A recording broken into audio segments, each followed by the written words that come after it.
పంపబడిన ఒక మనుషుడు ఉండెను. హల్లెలూయా. ఆయన పేరు యోహాను. ఆయన ఎక్కడి నుంచి పంపబడ్డాడు? ఆ యొక్క యోహాను దేవుని యొద్ద నుంచి పంపబడ్డాడు. మరి ఈరోజు ఉండే ఏ సేవకుడైనా ఎక్కడి నుంచి పంపబడాలి? దేవుని దగ్గర నుంచే పంపబడాలి. దేవుని దగ్గర నుంచి పంపబడితేనే అతడు దేవుని వాక్యాన్ని మాట్లాడతాడు, దేవుని వాక్యాన్ని బోధిస్తాడు. హల్లెలూయా. కానీ ఈరోజు చాలామంది మేము దేవుని యొద్ద నుంచి పంపబడ్డామని మాట్లాడుతున్నారు, కానీ వారి దగ్గర యెహోవా ఇలాగు సెలవిస్తున్నాడు, మరి పౌలు గారు ఇలాగు చేశాడు, నేను ఇలాగు చేస్తున్నాను, పేతురు గారు ఇలాగు చేశాడు, నేను ఇలాగు చేస్తున్నాను అనే ఆ యొక్క యెహోవా వాక్యం వారి దగ్గర లేదు. లేదంటే కారణం ఏంటిది? వారు దేవుని వలన పంపబడలేదు. నిజమేనా? అలాగనే ఏ విధంగా అయితే ఒక సేవకుడు దేవుని చేత పంపబడాలో అలాగనే విశ్వాసి కూడా దేవుని ద్వారానే పంపబడాలి. అతడు కనుక ఒక సంఘంలోనికి దేవుని ద్వారా పంపబడినట్లయితే, హల్లెలూయా, ఆ 3000 మంది ఏ విధంగా పంపబడ్డారు? దేవుని యొక్క వాక్యం ద్వారా. వాక్యం ద్వారా నువ్వు నిజమైన సంఘంలో ప్రవేశించగలవు. నిజమేనా? దేవుడు సేవకుడిని వాక్యం ద్వారా పిలుస్తాడు, విశ్వాసిని వాక్యం ద్వారా పిలుస్తాడు. ఆయన నిజంగా దేవుడు నిన్ను ఆయన ఎన్నుకొని పిలిచినట్లయితే నువ్వు ఖచ్చితంగా వాక్యం కొరకు జీవిస్తావు, వాక్యపు యొక్క లక్షణాన్ని చూపిస్తావు, వాక్యపు జీవితాన్ని జీవిస్తావు. హల్లెలూయా.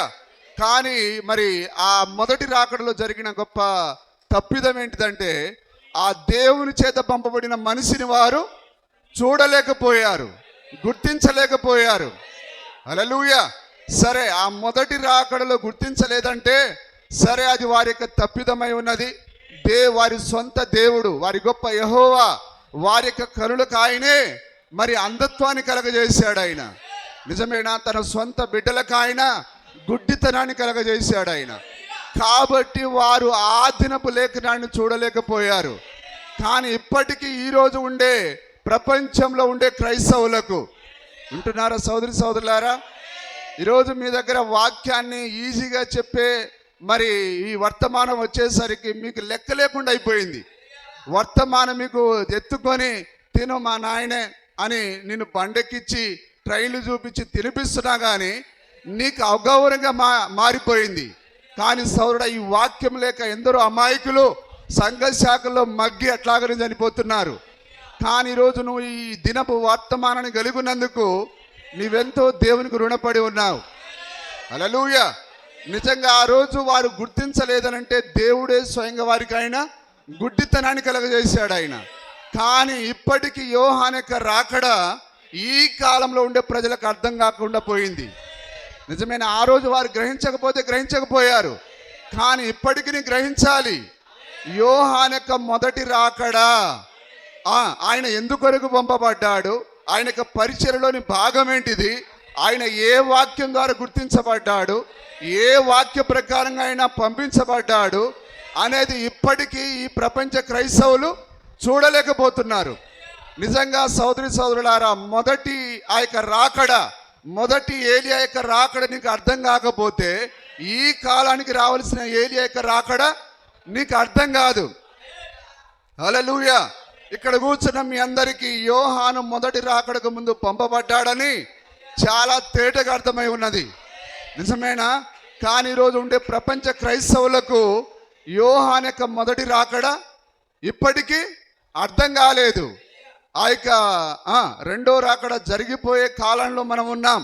అయినా కానీ ప్రజలు ఇంకా యోహాను యొక్క మొదటి రాకడను గుర్తించలేని దౌర్భాగ్య స్థితిలో ఉన్నారు. అర్థమవుతున్నవారు ఆమెనంటారా? హల్లెలూయా. నిజంగా నీవు యోహాను యొక్క మొదటి రాకడని నీవు చూస్తేనే నీకు దేవుడు చక్కగా అర్థమవుతాడు. ఏలియా యొక్క రాకడ, యోహాను యొక్క మొదటి రాకడ కనుక నీకు అర్థం కాకపోతే దేవుడు నీకు ఏమాత్రం అర్థం కాడు ఆయన. నిజంగా ఈరోజు మనకు అర్థం అయ్యాడు కాబట్టే ఈరోజు మనం వాక్యాన్ని చక్కగా చూడగలుగుతున్నాం. అయితే యోహాను యొక్క మొదటి రాకడ నిజమేనా? ఆ ఏలియా యొక్క రాకడ సంఘ శాఖలకు అర్థం కాకనే వారు వాక్యాన్ని తేటగా చూడలేకపోతున్నారు. హల్లెలూయా.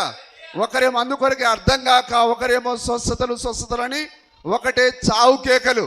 నిజమేనా? అవి స్వస్థత కేకలు కావవి. స్వస్థతల పేరిట ఆ యొక్క దయ్యాలు మోసం చేస్తున్నాయి. హల్లెలూయా. ఒక్కరేమో స్వస్థతలు ఉన్నాయని, మరొకరేమో లేవని. హల్లెలూయా. నిజమేనా? అయితే ఇప్పుడు ఈ రెండింటి మధ్యలో ఒకరున్నారు. దేవుని నామానికి మహిమ కలుగును గాక. వీళ్ళు మరి స్వస్థతలను నమ్ముతారు, వాక్యాన్ని నమ్ముతారు. నిజమేనా? స్వస్థత అనేది నిన్ను పరలోకానికి తీసుకొని పోదు, కానీ స్వస్థత అనేది కేవలం దేహానికి మాత్రమే. దేవుని నామానికి స్తుతి కలుగును గాక. కాబట్టి నువ్వు స్వస్థత పొందినంత మాత్రాన నీవు పరలోకానికి వెళ్తావని గ్యారంటీ లేదు అక్కడ. కానీ ఒకటి మాత్రం మనం నిజంగా ఆ రుజువును కలిగి ఉన్నాం. స్వస్థత లేకున్నా మనం మరణిస్తే, చెప్పండి, మనం మరణిస్తే పరలోకానికి వెళ్తాం మనం. కానీ స్వస్థత అనేది దేవుడిచ్చిన వరమై ఉన్నది. ఈరోజు నువ్వు ఆరోగ్యంగా ఉన్నావంటే అది దేవుడిచ్చిన కృప, దేవుడిచ్చిన వరం అది. కానీ ఆ గొప్ప ధైర్యవంతుడైన లాజరు తన శరీరానికి స్వస్థత లేకపోయినా ఆ వాక్యం కొరకు జీవించాడు. అతడు మరణించి దేవుని రాజ్యానికి వెళ్ళాడు.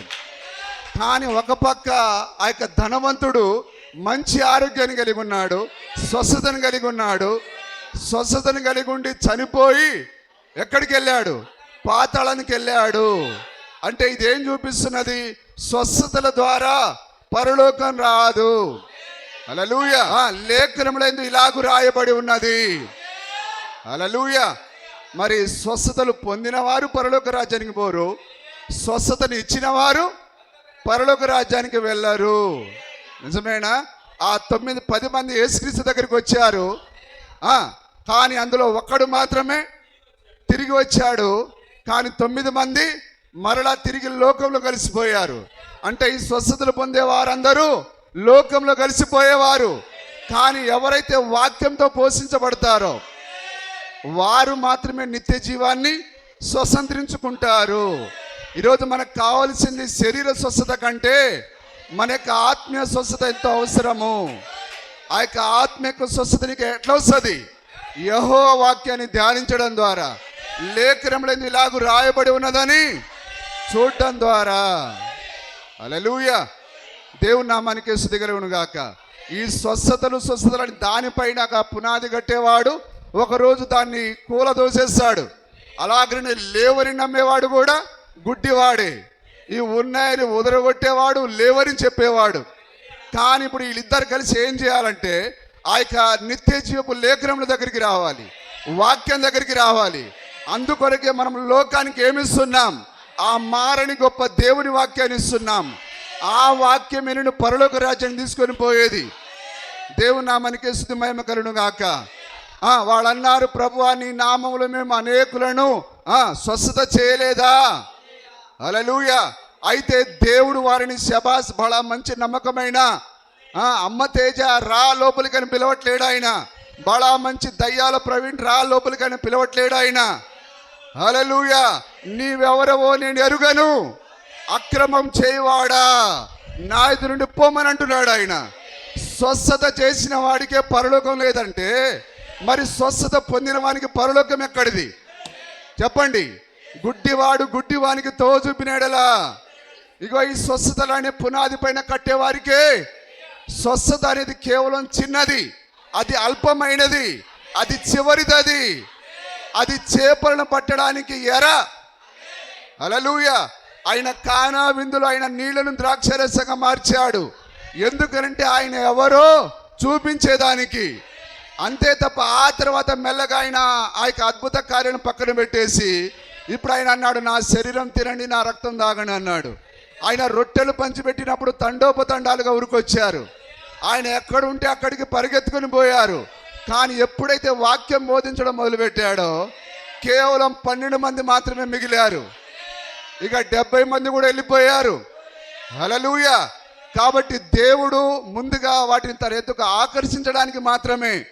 కానీ వీళ్ళేం చేస్తున్నారు? స్వస్థతలే పునాదిగా వేస్తూ ఉన్నారు. కానీ ఆ పునాది తీర్పు దినాన అది నిలవనేరదు అని మత్తయి సువార్త 7:21 మనకు చెప్పకనే గట్టిగా చెబుతూ ఉన్నది. అది ఆ దినమందు అనేకులు నన్ను చూచి ప్రభువా ప్రభువా నీ నామమందు ప్రవచింపలేదా? ఓ సహోదరి ఊరాబామా శాబామా, నీకు ఇప్పుడే కడుపు నొప్పి వచ్చింది, నీవు 5 నిమిషాల క్రితమే బాత్రూమ్కి వెళ్ళావు, ఇవ్వారా ప్రవచనాలంటే? దరిద్రుడు నర. హల్లెలూయా. ఇదిగో నువ్వు ఎర్ర చీర కట్టుకున్నావు, నీ పేరు కాపా ఏందిరా? చెప్తే పూర్తి పేరు చెప్పు. నీ పేరు కాతో స్టార్ట్ అవుతుంది, నాతో స్టార్ట్ అవుతుంది, అట్లన్నారా చెప్పేది? హల్లెలూయా. అంటే గుడ్డిగా చెప్పడం, అందులో ఏదో ఒకటి కనెక్ట్ అవుతుంది. హల్లెలూయా. దేవుని నామానికి మహిమ కలుగును గాక. ఒక ఆయనేమో బ్రాందీ సింగ్ అని అంటాడు, కాలుని ఇట్లా రజనీకాంత్ లాగా ఊ ఊ అని చెప్పి బ్రాందీ సింది, నీ కిడ్నీలు వేడెక్కుతున్నాయి, హూ హా. బ్రాందీ అంటే నోటికి ఏదొస్తే అది బ్రాందీ సింది. అంటే సిగ్గుందా నోరికి ఏమన్నా? వాడు మనిషేనా? అది ఒక దయ్యం. అది నిజంగా యూదా ఒక దయ్యం అయితే ఈ బ్రాందీ సింది అనేవాడు కూడా ఒక దయ్యం. ఆ పృథ్వీరాజు అనే ఆయన నోటికి ఏది పడితే అది ఓ శాంద్ర కిమయ అని అంటున్నాడు. ఈ శాంద్ర ఏంది, ఈ కిమయ ఏంది? ఏమైనా అర్థం ఉందా సార్? బైబిల్ అలాగ పౌలు మాట్లాడా? దరిద్రులారా అర్థం పడతాం లేడు ఈ భాషలేంట్రా? ఆ విధంగా బైబిల్లో పేతురు మాట్లాడినాడా? ఇదిగో పేతురు ఇలాగ మాట్లాడాడు కాబట్టి నేను కూడా మాట్లాడతాను చెప్పగలవా? పౌలు ఇలాగ మాట్లాడిండు, పేతురు మాట్లాడిండు, యాకోబు మాట్లాడిండు చెప్పగలవా? బైబిల్లో ఎవరట్లా మాట్లాడలేదు. ఆ గొప్ప ఈ గొడ్డలి కలిగి ఉన్న యోహాను, ఓ సర్ప సంతానమా, రాబో ఉగ్రత నుంచి తప్పించుకొనుటకు మీకు బుద్ధి చెప్పిన వాడెవడు? ఇప్పుడు మనకి ఎవరు కావాలంటే వాక్యంతో బుద్ధి చెప్పేవారు కావాలి, మనని హెచ్చరించేవారు కావాలి. ఈ శాంద్ర కిమయాలు కాదు, బ్రాంతి సింధీలు కాదు మనకు. ఓ ఈ అమ్మ తేజ నాన్న తేజలు కాదు కావాల్సింది, వాక్యం పైన నిర్మించేవారు కావాలి. అందుకే దేవుడు 7 ఖండాలను తిప్పాడు ఒక ప్రవక్తని. ఓ దేవుని ఎదురుని పంపబడిన ఒక మనుష్యుడు. హల్లెలూయా. ఆయన ప్రపంచంలోని విలియం బ్రెన్హామ్ ప్రపంచంలోని 7 ఖండాలను తిరిగాడు ఆయన. హల్లెలూయా. దేని కొరకు తిప్పాడు? యెహోవా వాక్యాన్ని ప్రకటించేదానికి.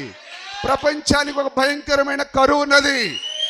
ఆ కరువు కాలంలో సారెపాత విధవరాల దగ్గరికి ఏలియా ఎట్లా పంపబడ్డాడు, అలాగనే ప్రపంచం దగ్గరికి ఏలియా పంపబడ్డాడు. ఓ తస్సేత లార్డ్, యెహోవా ఇలాగూ సెలవిస్తున్నాడు. ఇప్పుడు మనకేం కావాలి? హల్లెలూయా. సోదరుడా, స్వస్థత వలన నీకు వచ్చే లాభం ఏమీ లేదు.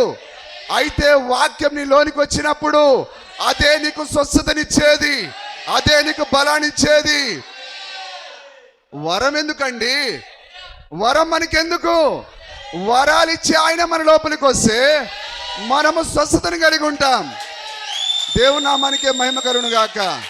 హల్లెలూయా. ఈరోజు వీళ్ళ దగ్గర 4 లక్షల మంది 5 లక్షల మంది ఉండవచ్చు, కానీ సోదరుడా మనం 4 ఉండవచ్చు, 10 మందిమే ఉండవచ్చు. హల్లెలూయా. శత్రువును జయించని 1000 మంది సైన్యం ఉంటే ఏంటిది? అయితే చిన్నవాడైన ఒక వడిసెల కలిగి ఉన్న ఒక్క దావీదు చాలు. హల్లెలూయా. రారా చూసుకుందాం, కత్తులు కాదు ఇప్పుడు. ఓ గొల్యాతు, నీవు నీ దేవత పేరుట్లో వస్తున్నావు, అయితే నా దేవుడైన యెహోవా పేరిట నేను వస్తున్నాను. హల్లెలూయా. మన దేవుని పేరేంటిది? వాక్యము. వాక్యం ముందు గొల్యాతు నిలబడలేవడు, విశ్వాసం ముందు గొల్యాతు నిలబడాడు. ఆ విశ్వాసంలో ఏ ఉండాలి? 5 రాళ్ళు ఉండాలి, యేసుక్రీస్తు ఉండాలి. హల్లెలూయా. కానీ ఈరోజు శిరస్త్రాణాలు, ఆ యొక్క బల్లెములు ఏవేవో అందిస్తున్నారు, కానీ వాటి వలన ఎలాంటి ఉపయోగం లేదు. అయితే ఒకటి సోదరులారా, తప్పకుండా మనం వాక్యాన్ని చూడాలి. ఏది పడితే దాన్ని మనం నమ్మకూడదు. నిజమేనా? చూడండి, ఇక్కడ ఆ యొక్క మొదటి రాకడలో యోహాను దేవుని ద్వారా పంపబడ్డాడు. మరి దేవుని ద్వారా పంపబడిన వ్యక్తి అంటే అందరూ మరి దాన్ని ఏమంటారు? ఆ యొక్క రాజస్వాగతం పలకాలి. రండి నాయన యోహాను గారు, మా చర్చికి రండి, ఎందుకంటే మీరు దేవుని చేత పంపబడ్డారు అని పరిసయ్యులను ఆయన ఆహ్వానించాలి, సద్దుకయ్యులను ఆయన ఆహ్వానించాలి. ఆ యొక్క ఇజ్రాయెల్ దేశంలో ఉండే ప్రతి సంఘము ఆయనకు పుల్పిట్ ఇవ్వాలి. కానీ ఎవరైనా ఇచ్చారా? ఇవ్వనందున దేవుని చేత మబ్బబడిన మనిషికి పుల్పిట్ ఇవ్వకపోతే నిజంగా అందుకొరకే విలియం బ్రెనామ్కి ఈరోజు ఎక్కడ కూడా వేదికలు లేవు.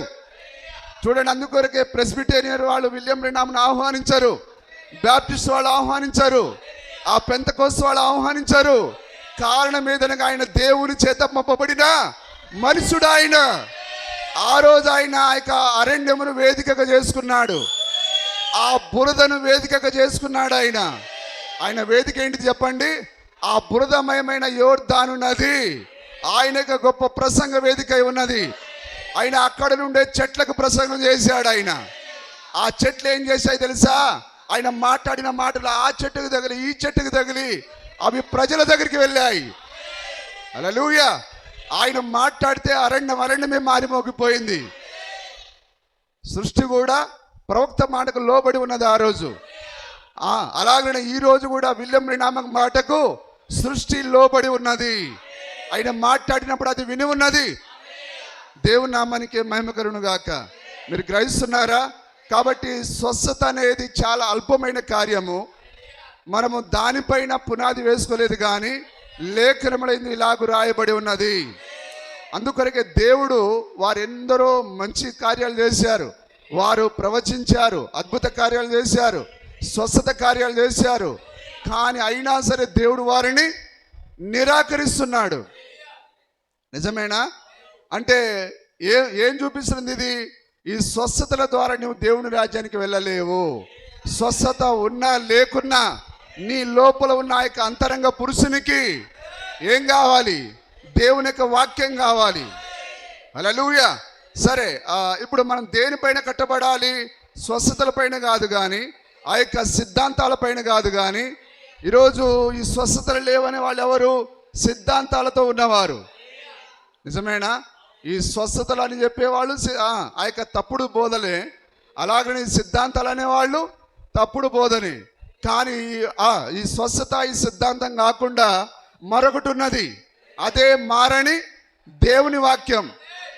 అందరూ గ్రహిస్తున్నారా? హల్లెలూయా. సరే, బైబిల్ ఏముందో ఒకసారి మనం చూద్దాం. యోహాను సువార్త 5వ అధ్యాయం 39వ వచనం. యోహాను సువార్త 5:39. త్వరగా చూడండి. చెప్పండి. స్వస్థతల యందు నిత్య జీవం గలదని మీరు ఎదుగుచున్నారు. ఈరోజు ఎవరైనా సరే, అమ్మ మీరు ఎక్కడి నుంచి వచ్చారు? అయ్యా మేము ఫలానా పండితాపురం నుంచి వచ్చినాం. మరి ఎప్పటి నుంచి ఉంది నీకు రోగం? చాలా సంవత్సరాల నుంచి ఉందా. మరి పోయిందా ఇప్పుడు? ఎప్పుడైతే అయ్యగారు టచ్ అన్నాడో నా రోగం పోయింది. మరి పరలోకం పోతావా? అది అడుగుతాడా? అది అడగడు. రోగం పోయింది. మరి రోగం పోతే దానివల్ల ఏంటిది ఉపయోగం? రోగం పోయినంత మాత్రం నువ్వు పరలోకాన్ని వస్తావని ఏమైనా గ్యారెంటా? హల్లెలూయా. స్వస్థతల యందు నిత్య జీవం గలదని చెప్పట్లేడు ఆయన. సిద్ధాంతాల యందు నిత్య జీవం గలదని చెప్పట్లేడు ఆయన. హల్లెలూయా. గట్టిగా ఆమేన్ చెప్తారా? ఒకసారి రెండు చేతులు ఎత్తి హల్లెలూయా. లేఖనముల యందు మీకు నిత్య జీవం కలదని. హల్లెలూయా. ఇప్పుడు ఎక్కడున్నది? లేఖనముల యందు. లేఖనం అనగా వాక్యము. హల్లెలూయా. అందుకొరకే గొప్ప దావీదు అన్నాడు, ప్రభువా నీ వాక్యము నా పాదములకు దీపము, అది చీకటిలో వెలుగై ఉన్నది. ఏంటిది ఇప్పుడు చీకటి? ఈ లోకము చీకటిలో ఉన్నది. చెప్పండి, అంధకారంలో ఉన్నది. నిజమేనా? ఏంటి సార్ పిచ్చి మాటలు? ఇంత వెలుగుంటే లోకం అంధకారంలో ఉందని అంటారు. సరే, మీరు కూడా నాలాగా పిచ్చోడిగా మారండి. హల్లెలూయా. ఇది అంధకారంలో బంధించబడి ఉన్నది, కానీ అంధకార యుగంలో నిన్ను వెలుగునొద్దకు నడిపించేది ఈ వాక్యమై ఉన్నది. అందుకొరకే దావీదు అన్నాడు, యెహోవా ధర్మశాస్త్రమును దీవారాత్రులు ధ్యానించువాడు ధన్యుడు. ఎందుకనగా అదే నిన్ను నిత్య జీవానికి నడిపించేది. హల్లెలూయా. ఎందులో ఉన్నది? యెహోవా యొక్క ధర్మశాస్త్రంలో జీవం ఉన్నది, నిత్య జీవం ఉన్నది. దేవుడు నీ పేరు గొర్రెపిల్ల జీవ గ్రంథంలో రాశాడంటే ఏం అర్థం చెప్పండి? హల్లెలూయా. 7 ముద్రలు అంటే ప్రత్యేకమైన పుస్తకం కాదండి. 7 ముద్రలు అంటే నువ్వే. హల్లెలూయా. 7 ముద్రలు అంటే యేసుక్రీస్తే. ఆ 7 ముద్రల్లోనే నువ్వు ఉన్నావు. లేఖనముగా అంటే ఆయన నీ పేరుని ఎక్కడ రాశాడు? ఆయన వాక్యంలో రాశాడు ఆయన. హల్లెలూయా. అదే గొర్రెపిల్ల జీవగ్రంథం. నీవు వాక్యంగా జీవించాలని ఆయన ముందే నీ పేరు రాశాడు ఆయన. ఆదాములోనే అవ్వ ఉన్నట్టుగా వాక్యంలోనే మరొక వాక్యం ఉన్నది. అదేనా ఇక్కడ ఉన్నదా? ఇక్కడ ఆమె ఉన్నదా? అదే గొర్రెపిల్ల జీవగ్రంథం. ఎవరి పేరైనను గొర్రెపిల్ల జీవగ్రంథం అందు రాయబడినట్టు కనబడని ఎడలా వాడు కాళ్ళు చేతులు కట్టబడి అగ్ని గంధకములలో వేయబడెను. ఉందా వాక్యంలో? అక్షరాల ఉన్నదా అది? సార్ నేను అది చేశా ఇది చేశా. నీ పేరు గొర్రెపిల్ల జీవగ్రంథం లేకపోతే ఏం దానివల్ల ఏం ఉపయోగం? ఒకవేళ నీ పేరు గొర్రెపిల్ల జీవగ్రంథంలో ఉంటే రండి, లగెత్తుకొని రండి. స్వస్థతలు చేస్తున్నాం, మేము అదేదో చేస్తున్నాం, ఇదేదో చేస్తున్నాం, అక్కడ పెద్ద దేవాలయం కడుతున్నాం. ఇవన్నీ ఎందుకండి? దేవాలయాల ద్వారా చర్చిల ద్వారా నీకు నిత్య జీవం రాదు. కానీ ఇప్పుడు ఎక్కడున్నది? వాక్యంలో నిత్య జీవం ఉన్నది. లేఖనంలో ఎందు కలదని పరిశోధించున్నారు, అవే నన్ను గూర్చి సాక్ష్యం ఇస్తున్నాయి. ఇదిగో నేను బాగు చేయలేదు ఆ స్వస్థత, దాన్ని బట్టి నన్ను నమ్మడని చెప్పట్లేడు ఆయన. దేని బట్టి నమ్మమంటున్నాడు? లేఖనాలను బట్టి. లేఖనములో ఎందుకు నిత్య జీవం ఉన్నది, అవే నన్ను గూర్చి సాక్ష్యం ఇస్తున్నాయి. హల్లెలూయా. దేవుని నామానికి స్తుతి కలుగును గాక. ఓకే. కలదని పరిశోధించున్నారు, అవే నన్ను గురించి సాక్ష్యం ఇచ్చుచున్నవి. ఓకే. ఆ తర్వాత మనము అపోస్తల కార్యములు 17వ అధ్యాయం 11వ వచనం ఒకసారి చూడండి. అపోస్తల కార్యములు త్వరగా తీసి చదవాలి. వీరు తెస్సలోనికలో ఉన్న వారి కంటే ఘనులై ఉండిరి. హల్లెలూయా. మరి చూడండి, ఎక్కడైనా పౌలు గారు స్వస్థత కూటాలు ఏర్పాటు చేసి ప్రజలందరినీ మాయమాటలు చెప్పాడా? అంటే ఈ స్వస్థత కూటాల పేరిట ఏం పోగు చేస్తున్నారు? డబ్బు కొరకేవి. ఎవరు నమ్మినా నమ్మకపోయినా, హల్లెలూయా, ఈ పట్టణం నమ్మకపోయినా దాని వెనకాల దాగి ఉన్న రహస్యం డబ్బులను పోగు చేయుట. హల్లెలూయా. దాని వెనకాల ఉన్న ఇంటెన్షన్ ఏంటంటే డబ్బును పోగు చేయాలంతే. అక్కడ స్వస్థతలు కావు, దేవుని ప్రేమించడాన్ని బట్టి కాదు. ఈ సేవకుడు కేవలం ఒకే ఒకటి, నేను అందరి పాస్టర్ల కంటే నేను గొప్పగా ఉండాలి, నాకు భూములు ఎక్కువ ఉండాలి, ఎక్కువ మంది నా దగ్గరికి రావాలి.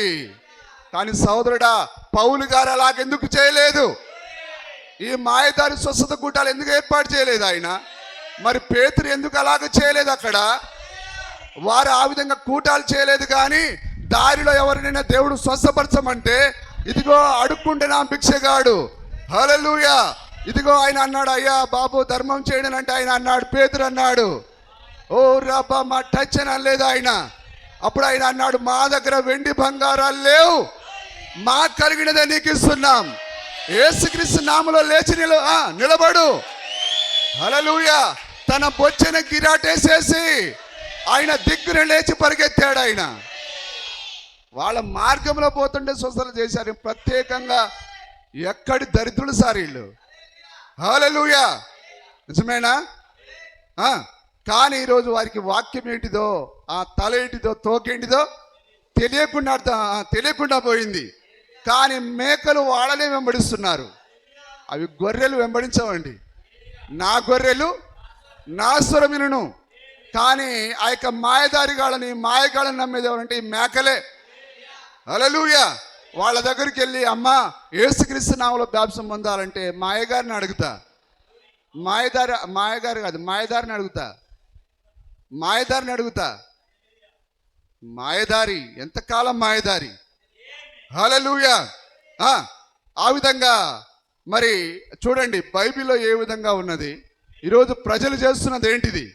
ఎందుకు వారు పొరబడుతున్నారంటే లేఖనాలను గ్రహించక, లేఖనాలను చూడక. హల్లెలూయా. మరి మనం కూడా వాళ్ళలాంటి వాళ్ళమే కదా. కానీ మనం ఎందుకు ఆ విధంగా పరిగెత్తట్లేం? మన పేరైన గొర్రె పిల్ల జీవ గ్రంథంలో మన పేరుని ఆయన వాక్యంలో రాశాడు ఆయన. హల్లెలూయా. కాబట్టి గొర్రెపిల్ల జీవ గ్రంథంలో ఉన్న వానికి స్వస్థత లేకపోయినా ఆ లాజరు పేరు ఎక్కడ రాశాడు ఆయన? గొర్రెపిల్ల జీవ గ్రంథంలో రాశాడు ఆయన. అతని బంధువులు స్నేహితులు అందరూ, మా భార్య బిడ్డలు ఎవరు లెక్క చేయకపోయినా ఆయన దేవుని వాక్యం గురించి నమ్మకంగా ఉన్నాడు. అందుకొరకు ఆయన నెమ్మది ఎక్కడ పొందుతున్నాడు? అబ్రాహాం యొక్క రొమ్ములో ఉన్నాడు ఆయన. కానీ ఆ యొక్క ధనవంతుడు మంచి స్వస్థత కలిగి ఉండి పాతాళంలో ఉన్నాడు. అలాగనే ఈ మాయ మాటలు చెప్పే వాళ్ళందరూ రేపు ఎక్కడుంటారు? సార్ మీకు బాగా ఎక్కువైనట్టుంది సార్, బాగా తిడుతున్నారు మీరు. నేనేం తిట్టట్లేనండి, వాక్యం అలాగ చెప్పింది. మత్తయి సువార్త 7:21 నేను రాయలేదు దాన్ని, ఆయనే చెప్తున్నాడు. ఒకసారి చదువుదాం దాన్ని, ఒకసారి చదువుదాం. 7:21 ఒకసారి చదవండి.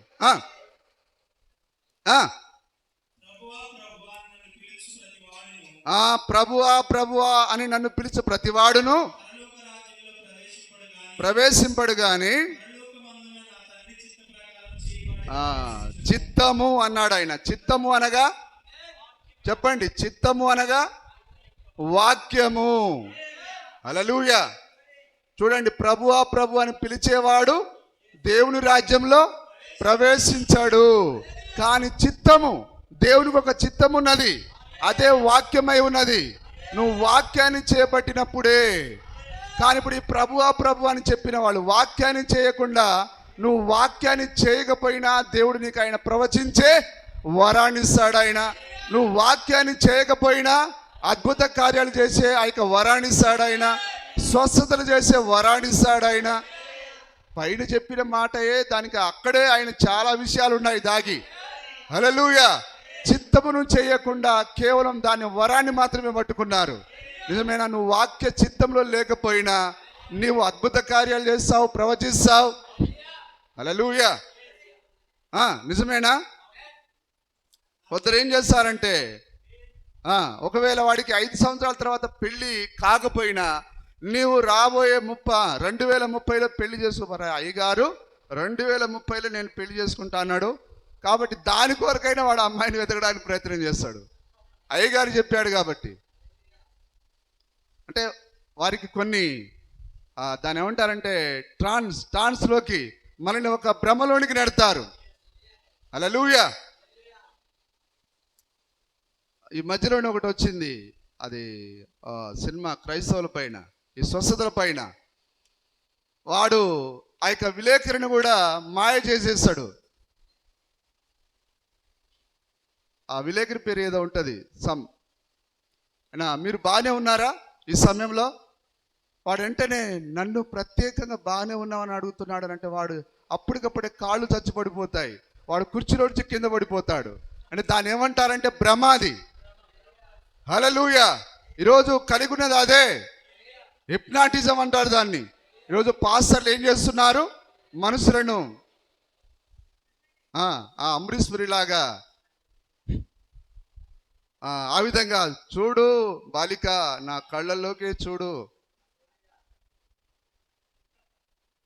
అదొక భ్రమ అన్నమాట అది. సరే చూడండి ఇక్కడ, ప్రవేశించును. ఇప్పటికైనా అర్థమవుతుందా అండి? చిత్తము ప్రకారం చేయాలి. అట్లా చెప్పిన వెంటనే ఒక బ్యాచ్ వస్తుంది. చిత్తం చేయకుండా ప్రభువా మీ నామములు అద్భుతాలు చేసినాం కదా, మరి పరలోకం ఇవ్వరాదు? పైన ఏం చెప్పినరా? చిత్త ప్రకారం సార్. అయితే మాకు లేనట్టేనా? లేనట్టే మరి. ప్రభువా ప్రవచింపలేదా? కానీ ఇప్పుడు ప్రవచనం కాదు ముఖ్యం, అవన్నీ నిరర్థకమవుతాయి. కానీ చివరి వరకు నిలిచేది వాక్యం. భూమి ఆకాశములు గతించును కానీ, గతించడం అనే దాని అర్థం చేసుకోండి క్రైస్తవులారా. దేవుని యొక్క వధువా, గతించడం అంటే దాని అర్థం మార్పు చెందడం. ఇదిగో ఎవడిని క్రీస్తునందున ఎడలా పాతవి గతించెను అంటే నువ్వు చచ్చావని అర్థం, మారావు, నీ స్వభావం మారింది. హల్లెలూయా. ఎవరైనా నువ్వు కొత్తగా ప్రవర్తిస్తే, ఏమ్రో కొత్తగా చేస్తున్నావు అంటే ఏం చూస్తున్నాడు వాడు? నువ్వేమో అదే ముక్కు అదే ముఖం, కానీ కొత్త కొత్తగా ఏంటిది, నీ స్వభావం మారింది. అలాగనే ఇప్పుడు డినామినేషన్ నాకు అర్థం కానిది ఏంటంటే, దేవుడు పూర్తిగా ఆ యొక్క ఆకాశాన్నే మార్చేశాడు, భూమిని మొత్తం ఇది తీసేసి కొత్త చేశాడట. ఎక్కడ రాడికి పడి ఏ బళ్ళు నేర్చుకున్నావురా? హల్లెలూయా. దేవుడు దీని యొక్క పాపపు వాతావరణాన్ని తీసేసి పరిశుద్ధ వాతావరణాన్ని ఇస్తాడే తప్ప వేరొకటి దేవుడు పలికిన దాంట్లో నుంచి ఒకటి తీసివేయబడదు, ఒకటి కలపబడదు. ఎట్లయితే ఉన్నదో ఆదిలో ఏదైతే తయారు చేశాడో అదే ఉంటది. హల్లెలూయా. ఎందుకనగా ఈ వర్తమానం రాబట్టి మనకు ఇవన్నీ తెలిసాయి. అదే విలియం బ్రన్హామ్ లేకపోతే మనం కూడా అదే సద్దుకైల బోధలో, అదే పరిసయ్యుల బోధలో మనం ఉండేవారం. హల్లెలూయా. చూడండి, ఎల్లగొట్టలేదా? ఇప్పుడు పైన మనిషి ఒక మాట గొడ్డుగా దెబ్బ అన్నారుగా. అరే అబ్బాయి, ఇదిగో నేను వాక్య ప్రకారం చేయమన్నా, దాన్ని చూసుకొని నా దగ్గరికి రండి. అయినా కానీ మొండోళ్ళు ఏం చేస్తున్నారు, మళ్ళీ వచ్చి పరలోకం ఇస్తావా ఇవ్వవా? నేనేం చెప్పినరా పైన నా చిత్తం అని అన్నాను కదా, కానీ మళ్ళీ వచ్చి అయ్యా ఒకసారి ఆలోచన చెయ్యి అంటే మళ్ళీ దేవుణ్ణి అబద్ధం ఆడమంటున్నారు వాళ్ళు. అయ్యా నీ మాటని ఎన్నికి తీసుకో, ఆ రోజు అన్నావుగా భూమి ఆకాశాలు గతించును కానీ నా మాటలు ఏమాత్రం గతించవని అన్నావు కదా, మరి దాన్ని మార్చుకోరాదా? మార్చుకుంటాడా సార్ ఆయన? మార్చుకుంటే వస్తుంది. ఏం సార్ ఎంత అన్యాయమా? ఆదామంటాడు, ఆ తర్వాత ఉన్న ఏశావు అడుగుతాడు, బిలాం అడుగుతాడు, ఉన్న యూద అడుగుతాడు, సార్ నాకెందుకు ఒక అవకాశం ఇవ్వకూడదా వీళ్ళకి ఇస్తే? మరి ఇవన్నీ దేవునికి అవసరమా? అందుకొరకు ఆయన అన్నాడు, ఆయన వాక్యాన్ని ముందు పెట్టి వాక్యం వెనకాల ఆయన నడుస్తున్నాడు. అందుకే ఆయన ప్రతిసారి ఏమన్నాడు, ఆయన తండ్రి నీ చిత్తమే సిద్ధించును గాక. ప్రతిసారి ఆయన వాక్యాన్ని ముందు పెడుతున్నాడు ఆయన. అయినా కానీ మామ తేజలకు నాన్న తేజలకు ఎందుకు అర్థం కావట్లేదు? హల్లెలూయా. ఒక ఊరి పేరుండే మామకర్ణ అని, అటే మన డేవిడ్పాల ఊరికెళ్ళి అనుకుంటుంది మామకర్ను. మరి అత్త కన్ను ఎక్కడుందో? సరే చదవండి.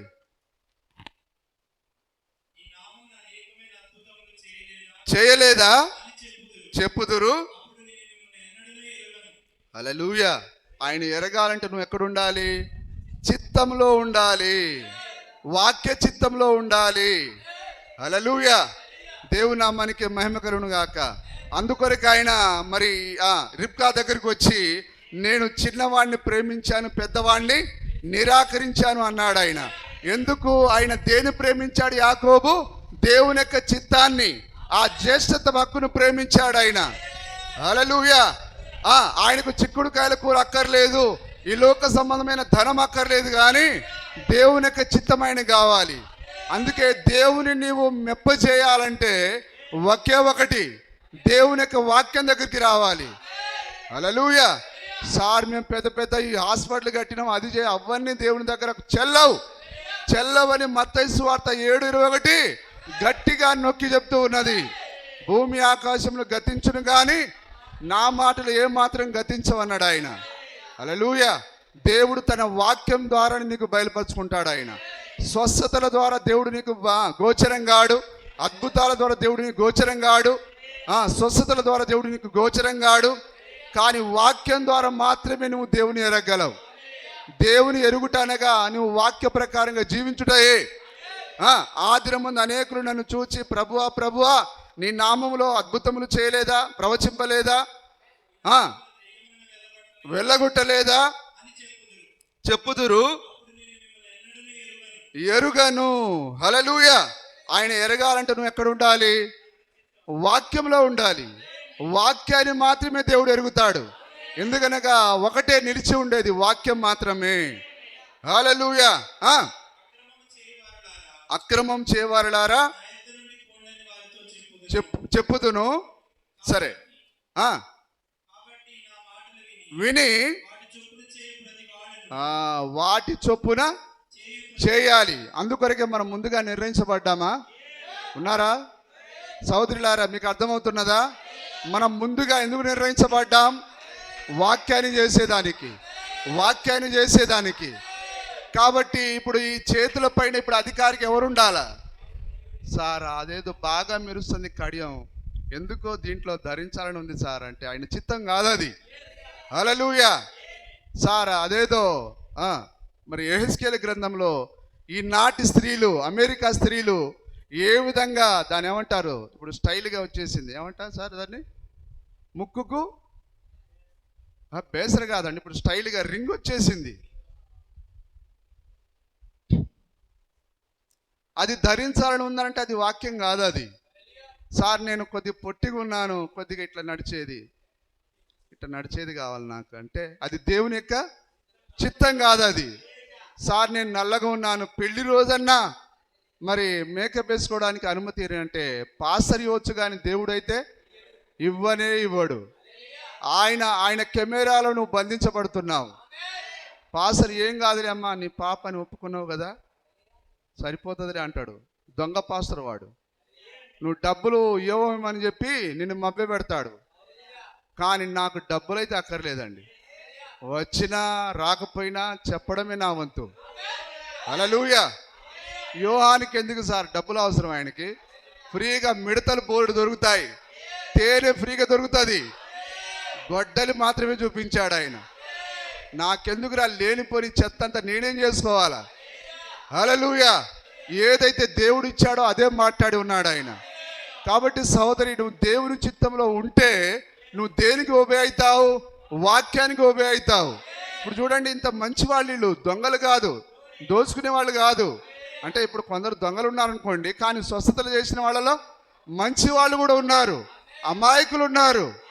కానీ వారికే దేవుడు పరలోకం ఇవ్వట్లేడంటే మరి రోజు నువ్వు ఆ యొక్క లోకపు స్త్రీలను సంతోషపెట్టేదానికి, నీ మేనమామను, నీ బాబాయిని, నీ పిన్నిని, నీ పొరుగు వారిని, నీ స్నేహితురాలను సంతోషపెట్టేదానికి నువ్వేదో వారిలాగా ప్రవర్తిస్తానంటే నీకు పరలోకం ఇస్తాడు ఆయన? ఇవ్వడు ఆయన. నువ్వు దేంతో మ్యాచ్ అవ్వాలి? మ్యాచింగ్ గాజులు కాదు, ఇప్పుడు నువ్వు వాక్యంతో మ్యాచ్ అవ్వాలి. ఏం జాన్ గారు, ఇప్పుడు ఏ చీర అయితే కట్టాలో అదే మ్యాచింగ్ గాజులు. హల్లెలూయా. కానీ అది లోకం స్త్రీలకు, అది వారికి లోకము వాక్యం తెలియదు కాబట్టి వారు ఎట్లయినా ప్రవర్తిస్తారు. హల్లెలూయా.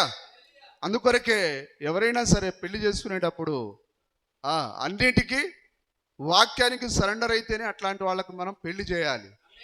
సగం మీకు ఇచ్చే దాని ఏమంటారు, కానుక మీకు ఇస్తాం సార్, మేము ఏం చేసుకుంటే నీకెందుకు, అన్నీ అవసరం అండి. ఫలానా పెళ్ళి ఎవడు చేశాడు అంటే అవునా కాదా?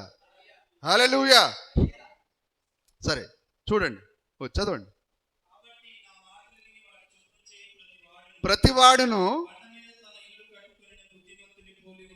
బుద్ధిమంతుని పోలి ఉన్నాడు. కాబట్టి కట్టుకుంటారా? దేనిపైన? వాక్యం పైన. కాబట్టి జ్ఞానవంతురాలు తన ఇల్లును కట్టును, మూఢురాలు తన ఇల్లును ఊడబెరుకును. కాబట్టి ఇక్కడ ఎంతమంది మూఢురాళ్ళు ఉన్నారో జ్ఞానవంతురాళ్ళు ఉన్నారో నాకు తెలియదు. సాతానుడు పెద్ద దొంగ, నిన్ను నిద్రపుచ్చి నీకు తెలియకుండా నీ ప్రాణాన్ని ఎక్కడికి తీసిపోతాడు? వర్తమానంలో ఇవన్నీ ఉన్నాయండి. ఈరోజు పెద్ద గొప్ప రాబరి ఏందనంటే ఆ యొక్క సాతానుడు మన యొక్క ఆత్మలను దొంగలించుట. ప్రపంచంలో మనం మాట్లాడతాం గొప్ప రైలు దోపిడీ, బ్యాంకు దోపిడీ, అవి కాదండి. కానీ ఒక వ్యక్తి యొక్క ఆత్మ విలువ, ప్రాణం యొక్క విలువ 10,000 ప్రపంచాల కంటే విలువైనది. ఇప్పుడు గొప్ప దొంగ ఎవరు చెప్పండి? సాతానుడే గొప్ప దొంగ.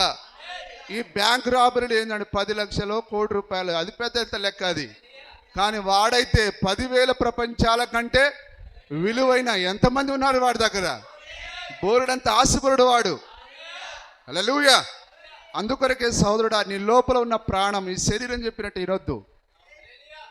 ఈ శరీరాన్ని బట్టి నీ లోపల ఉన్న ప్రాణము, ఆత్మ అనవసరంగా అది బాధపడాలి రేపు.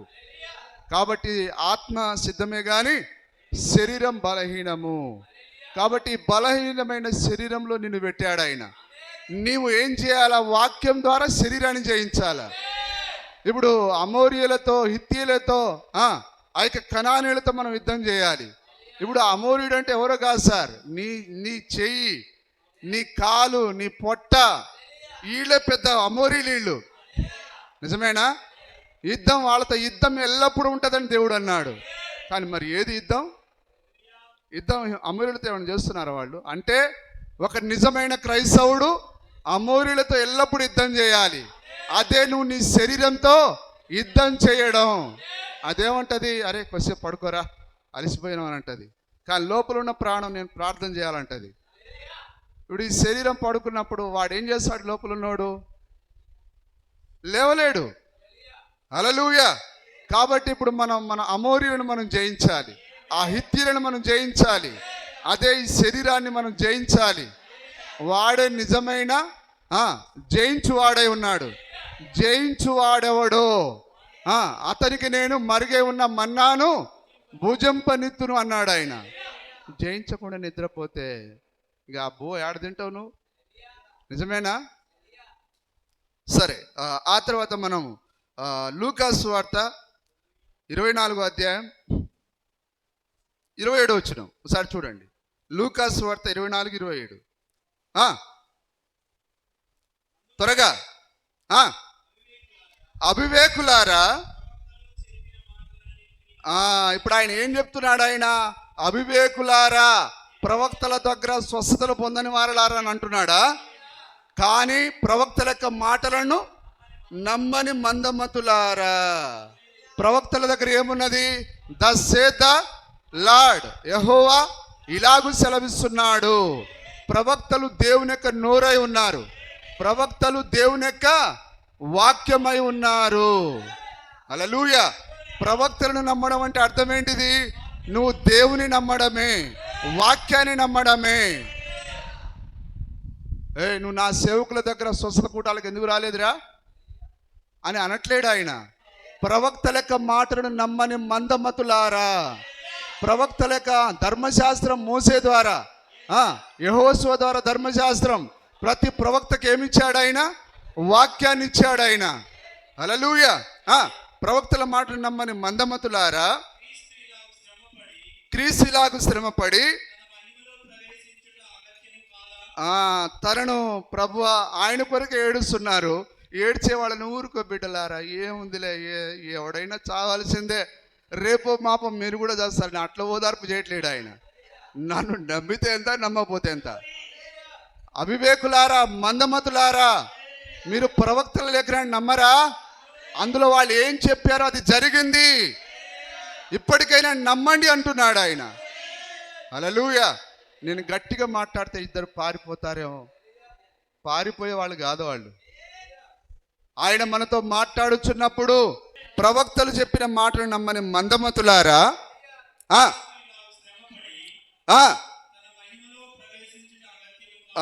క్రీస్తు అనగా ఎవరు? వారి దేవుడే. వారి యొక్క యెహోవా దేవుడిని ఏమన్నారు? క్రీస్తు అన్నారు. హల్లెలూయా. ఇప్పుడు ఆయన ఏదో యేసు గురించి చెప్పట్లేడు, కానీ క్రీస్తే. ఆయనకు జన్మించేదేమో క్రీస్తు. ఆయనకి ఏ పేరు పెట్టారు? యేసు అనే పేరు పెట్టారు. ఇప్పుడు ఆయన వారి యొక్క సొంత దేవుడు ఆయన, క్రీస్తు. ఆయన క్రీస్తు ఇలాగూ శ్రమపడి. ఇప్పుడు మోసే ఎవరి గురించి మాట్లాడి ఉన్నాడు? శరీరధారిగా వచ్చేది ఎవరిని మాట్లాడాడు ఆయన? ఎవరి గురించి రాశాడు ఆయన? క్రీస్తుని గురించి రాశాడు ఆయన. క్రీస్తు వచ్చినప్పుడు నాలాగా ప్రవక్తగా ఉంటాడు ఆయన. హల్లెలూయా. నిజమేనా? కానీ వారు ఆ మోసే వాక్యాన్ని వారు నమ్మలేకపోయారు. అందుకొరకే యేసుక్రీస్తు అన్నాడు, మీరు మోసేను నమ్మనట్టయినా నన్నును నమ్మరు అన్నాడు ఆయన. అయితే మీరు మోసేను నమ్మితే నన్ను కూడా నమ్మి ఉందురు. కాబట్టి మోసేను నమ్మడం అంటే మోసే ధర్మశాస్త్రాన్ని చదవడం కాదు, మోసే ఏం చెప్పాడో దాన్ని పట్టుకోవడం. హల్లెలూయా. ఈరోజు కూడా అంతేనా? చాలా మంది చదువుతున్నారు, దీవారాత్రులు పాస్టర్లు అన్నాక బైబిల్ చదవకుండా ఉంటారా? స్త్రీలు ప్రసంగం చేయకూడదు అని చదవట్లేరా వాళ్ళు? అయినా కానీ ఆ లేఖనాన్ని వారు పట్టుకోరు. హల్లెలూయా. ఈరోజు రేపటి దినాన ఈ ప్రసంగించే స్త్రీలను తీర్పు తీర్చేది ఎవరు? పౌలు గారే. నేను మీ పైన నేరం మోపును కానీ మీరు ఆశ్రయించుతున్న మోసే మీ పైన నేరం మోపును అన్నాడు ఆయన. నాయనా నిజమేనా? ఎందుకంటే యేసుక్రీస్తు క్రీస్తు ఎలాగో వస్తాడో ఆ పోలికలు గుణలక్షణాలని మోసే రాశాడు. కాబట్టి మోసే రాసిన గ్రంథాన్ని వారు నిజంగా నమ్మేవారైతే యేసుక్రీస్తు కదిలిన ప్రతి కదలిక ఆ యొక్క ధర్మశాస్త్ర ప్రకారంగా ఉన్నది, మోసే రాసిన వాక్య ప్రకారంగా ఉన్నది. వాళ్ళు చదివి యేసుక్రీస్తుని చూడాలా, అరే మన ప్రవక్త గొప్ప ప్రవక్త మోసే చెప్పినట్టుగానే ఉన్నాడు, ఈయన మన క్రీస్తేరా, ఓ రండిరా అందరూ మనం నమ్ముదామని చెప్పాలా. కానీ అందుకొరకే అటు చివరికి అన్నాడు ఆయన, మీరు మోసేను నమ్మినట్టయినా నన్నును నమ్మి ఉందురు. కానీ ఇప్పుడైతే ప్రతి శనివారం గొప్ప యెహోవా దేవాని ప్రార్థన చేస్తున్నారు, వాక్యం చదువుతున్నారు, కానీ వాక్యంలో ఉన్న కార్యాన్ని మీరు పట్టుకోలేకపోతున్నారు. ఈరోజు కూడా అంతేనా? ఈరోజు కూడా అదే విధంగా ప్రజలు మోసపోతూ ఉన్నారు. హల్లెలూయా. ఇదేనా సార్, ఇదేనా మీరు ఎప్పుడు మాట్లాడేది? ఇంతే, ఇదే హెచ్చరికనా? ఏమన్నా డబ్బులు గురిసే కార్యం ఏం లేదా? దేవుడు అన్నాడు, నేను ఆ ఆకాశపు వాకిలి నిప్పి ఆయన ఆశీర్వాదం ఇచ్చేది ఆయన. హల్లెలూయా. దేవుని నామానికి స్తుతి మహిమ కలుగును గాక. వింటున్నారు అందరు జాగ్రత్తగా? ఇప్పుడు చూడండి, మోసేను నమ్మినట్టయినా నన్నును నమ్మి ఉందురు అన్నాడు ఆయన. ఎందుకు? మోసే లేఖనాల ప్రకారంగా వారి యొక్క మెస్సయ్య వారి దగ్గరికి వచ్చాడు, వారి యొక్క క్రీస్తు వారి దగ్గరికి వచ్చాడు. హల్లెలూయా. అయితే వారు ఆ లేఖనాలను చదివారు, కానీ వారు ఆ లేఖనాలను గుర్తించడంలో విఫలమైపోయారు. హల్లెలూయా. అలాగని ఈరోజు మరి ప్రతిదినము ఒక సేవకుడు బైబిల్ చదవాలి, పాప క్షమాపణ కొరకు మరి ఏం చేయాలి అని వాళ్ళు చదువుతున్నారు. ఈరోజు ఉండే ప్రతి ప్రపంచంలో ఉండే ప్రతి పాస్టరు ఏమని చదువుతున్నాడు? పాప క్షమాపణ నిమిత్తం ప్రతివాడు యేసుక్రీస్తు నామమున బాప్తిస్మం పొందుడి. కేవలం చదువుతున్నారు, కానీ దాని ప్రకారంగా చేయడానికి ఒక్క పాస్టర్ కూడా ముందుకు రావట్లేడు. వారు చదివేది ఒకటి, వారు చేసేది మరొకటి. నిజమేనా? రేపు పేతురు నిలబడి ప్రపంచంలో ఉండే పాస్టర్లందరికీ తీర్పు తీరుస్తాడు ఆయన. ఇదిగో నేను ఆ రోజు పెంతెకోస్తు పండగ దినాన పరిశుద్ధాత్మ చేత నిలబడి ఇదిగో నింపబడి నేను ఇలాగ ప్రసంగం చేశాను. ఆ ప్రసంగం నాది కాదు, అది నాలో ఉన్న పరిశుద్ధాత్మది. మీరు ఏ దేవుడినైతే దేవుడిగా నమ్మారో ఆ దేవుడే నాలో ఉండి మాట్లాడి ఉన్నాడు. పాప క్షమాపణ జరగాలంటే యేసుక్రీస్తు నామములో బాప్తిసం పొందాలి. మీరు కేవలం చదివారు, కానీ ఆ లేఖనాన్ని మీరు గుర్తించలేదు.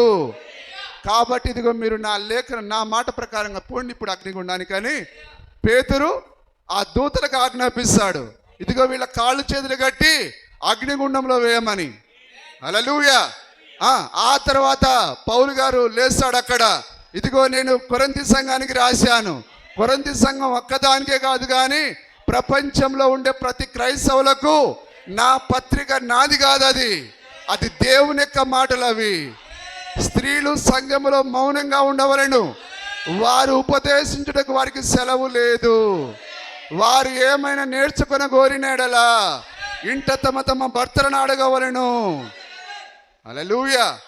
అది నేను రాసిన పత్రిక కాదు, అది దేవుడు నా చేతిని ఆధారం చేసుకొని, నా నోటిని ఆధారం చేసుకొని, నా శరీరాన్ని ఆధారం చేసుకొని, ఆ పరిశుద్ధాత్ముడు నాలో నివాసం చేసి రాసిన పత్రిక అది.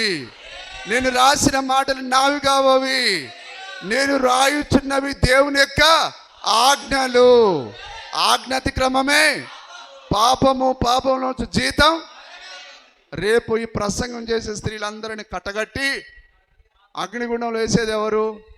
పౌలు గారికి ఎక్కువ మంది పోయేటట్టున్నారు. హల్లెలూయా. ఎందుకంటే ఈరోజు వాక్యాన్ని ధిక్కరించి అమ్మగారులందరూ మనం చాలా చోట్ల స్వార్థ పోయినప్పుడు, అదే సార్ మీరు ప్రసంగం చేయవద్దు, మరి అయ్యగారుల కంటే అమ్మగారులే బాగా చెప్తున్నారుగా. అవును, పండు తీయగా ఉంటుంది, అందుకే తీయగా ఉందనే కదా ఆమె తిన్నది. హల్లెలూయా. ఒకవేళ అది తీయగా లేకపోతే ఆ స్త్రీలను ఎందుకు వాడుకుంటాడు వాడు? మంచి చెడుల వృక్షం ఎప్పుడు తీయగా ఉంటుంది. అందుకొరకే మీకు కూడా తీయగా అనిపిస్తుంది. భలే చెప్తుంది అయ్యగారి కంటే అమ్మగారే బాగా చెప్తుంది. నువ్వు పాతాళంలో పడేంత వరకు అమ్మగారు పేతురు గారు అంతేనా?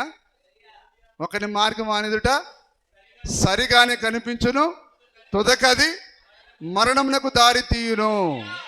మరణం అంటే నువ్వు భూమిపైన చనిపోయేది కాదు. మరణం అనగా పాతాళంలో పడుట, మరణం అనగా నువ్వు దేవుని నుంచి ఎడబాటు పొందుట, అగ్ని ఆరదు పురుగు చావని ఆ ప్రదేశానికి వెళ్ళుట. హల్లెలూయా. ఇప్పుడు దేవుడు కూడా ఏమంటున్నాడు? ప్రవక్తల యొక్క మాటలను నమ్మని మందమతులారు అంటున్నాడు ఆయన. కాబట్టి ఈరోజు మనము ప్రతి ప్రవక్త యొక్క మాటను మనం నమ్మాలి. హల్లెలూయా. మరి ఈ తరానికి 1906 నుంచి ఇప్పటి వరకు మరి మలాకి దగ్గరికి వస్తారు. మలాకి అంటాడు, నేను రాశాను, యెహోవా మహాదినం రాకముందు నేను ప్రవక్తకు ఏలియాను పంపిస్తానని దేవుడు నా ద్వారా పలికాడు.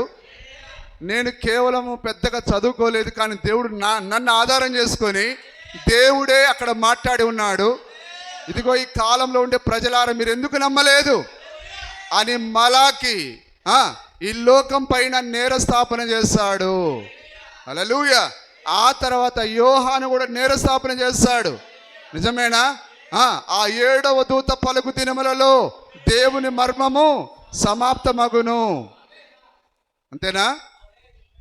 దేవుని నామానికి స్తుతి మహిమ కలుగును గాక. మరి ఇన్ని లేఖనాలు ఉన్నాయి, వీళ్ళు ఏ విధంగా తప్పించుకోగలరు? మరి ప్రవక్తల చేతిలో నుంచి, దేవుని చేతిలో నుంచి తప్పించుకోవడం అసాధ్యం. హల్లెలూయా. అందుకొరకే ప్రభు అన్నాడు, మీకు నాకు విరోధంగా అంటే నా శరీరానికి విరోధంగా మీరు ఏది మాట్లాడినా ఇప్పుడు క్షమించబడుతుంది, కానీ పరిశుద్ధాత్మకు విరోధంగా మాట్లాడువానికి ఈ యుగమందైనను రాబో యుగమందైనను పాపక్షమాపణ లేదు. కాబట్టి నువ్వు యేసుక్రీస్తు నామములో బాప్తిసం పొందట్లేవు అనంటే నువ్వు పరిశుద్ధాత్మకు విరోధంగా పోరాడుతున్నావు. నీవు స్త్రీలను అభిషేకించి ప్రసంగించడానికి పంపిస్తున్నావంటే నీవు పరిశుద్ధాత్మకు విరోధంగా వ్యతిరేకంగా మాట్లాడుతున్నావు. దేవుని నామానికి మహిమ కలుగును గాక. హల్లెలూయా. అందరూ వింటున్నారా జాగ్రత్తగా? సరే, ఆ తర్వాత మనం మరొక మాట చదువుదాం. 2 పేతురు పత్రిక 1వ అధ్యాయం 19వ వచనం.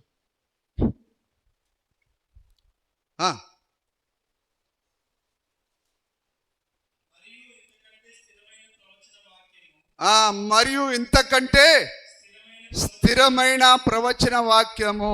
దేవుని యొక్క ప్రతి వాక్యము ప్రవచనమై ఉన్నది. ఇంతకంటే స్థిరమైన ప్రవచన వాక్యము మనకున్నది. ఆ తెల్లవారు వేకువ చుక్క వర్తమానం ఇది. హల్లెలూయా. అదే స్థిరమైన వెలుగై ఉన్నది, స్థిరమైన ప్రవచనమై ఉన్నది. వేకువ చుక్క ఉదయించు వరకు ఆ వాక్యము చీకటి గల చోటున లేదా ఈ గడియ వర్తమానం నిన్ను ఎలిగించింది అది కాదా? నన్ను ఎలిగించింది ఆ వర్తమానం కాదా? హల్లెలూయా. ఈ అంధకార యుగంలో మనం ఎలిగించినది ఈ గడియ వర్తమానమే. దేవుని నామానికి స్తుతి మహిమ కలుగును గాక. ప్రవచన వాక్యం మనకున్నది. వేకువ చుక్క ఎవరు? వేకువ చుక్క దేవుడే. హల్లెలూయా. ఉదయించే వరకు ఉన్నది. దేని యందు? ఆ వాక్యమందు. దేంట్లో లక్ష్యం ఉంచమంటున్నాడు ఆయన? వాక్యమందు లక్ష్యం ఉంచమంటున్నాడు ఆయన. కానీ ఈరోజు ప్రజలు ఎటు లగ్గెడితే ఎక్కడ ఫ్రీ భోజనం అంటే అక్కడికి, ఎక్కడ దాన్ని ఏమంటారు ఏసీ పెట్టారంటే అక్కడికి, లేకపోతే ఎక్కువ మంది యాడికి పోతుంటే అడిగి పోయి రోడ్డు బైపాస్లో పోండి, జనాలు తెల్ల డ్రెస్సులు వేసుకొని కుప్పలు కుప్పలుగా 4 సినిమా షోలు. ఏమండి, ఒకే సంఘంలో 4, దాన్ని ఏమంటారు? సినిమా హాల్ అంటారు దాన్ని. ఒక చర్చిలో ఎన్ని ఆరాధనలు జరగాలో కూడా తెలియని భ్రష్ట సమాజం ఇది. హల్లెలూయా. ఇది సినిమా హాల్ కాదు, ఇది ఒకే ఒక ఆరాధన జరగాలి. ఉదయం పోయేవాడు తప్పించుకోకూడదు. 6:30 నుంచి స్టార్ట్ అయితే 8:30 ఒకటి, 9:30 ఒకటి, 12:30 ఒకటి. ఏంటిది? సినిమా హాలా ఇది? ఎప్పుడు మీ మనోనేత్రాలు వెలిగించబడతాయి. పోనీ వర్తమానంలో ఉండే వారికి ఏమైనా తెలిసిందా? ఎవరైనా వచ్చి నన్ను అడిగారా, అయ్యా ఎందుకు 4 షోలు నిర్వహిస్తున్నారు వీళ్ళు? నన్ను అడిగారు ఎప్పుడన్నా? ఏమో మనకెందుకు. అవును, మనకెందుకు? మనకు కావాలి ఇవి. హల్లెలూయా. వర్తమానంలో అన్నిటికీ సమాధానం ఉన్నది. అంటే షోలు దేనికి నిర్వహిస్తారు? ఎక్కువ డబ్బులు, నిర్మాతకు ఎక్కువ డబ్బులు రావడానికి గవర్నమెంట్ దగ్గరికి వచ్చి ఒక వినతి రాస్తారు, అయ్యా మాకు ఎక్స్ట్రా షోలు నిర్వహించడానికి మాకు అవకాశం ఇవ్వండి. అప్పుడు ఆ ముఖ్యమంత్రి ఏం చేయాలి? అనుమతి ఇవ్వాలి. నిజమేనా? ఇప్పుడు ఈ ఎక్స్ట్రా షోలు ముఖ్యమంత్రితో అవసరం లేదు, కానీ వారి యొక్క హెడ్ ఎవరంటే సాతానుడు. దీని వెనకాలంతా ఏమున్నది? నిర్మాత పెట్టుబడి పెడుతున్నాడు, డబ్బులు దండుకునే కార్యక్రమం ఇది. హల్లెలూయా. అటు మరి వంకర మాటలు చెప్పే జాన్ వెస్లీ కానివ్వండి, రాజమండ్రి జాన్ వెస్లీ, ఇక్కడ వంకర మాటలు చెప్పే హైదరాబాద్ సతీష్ కుమార్ కానివ్వండి, వీళ్ళ లక్ష్యం ఒకే ఒకటి. వాళ్ళు ఏం మిలియనియర్గా వారు పెద్ద ధనవంతులుగా నిర్మితం కావాలి.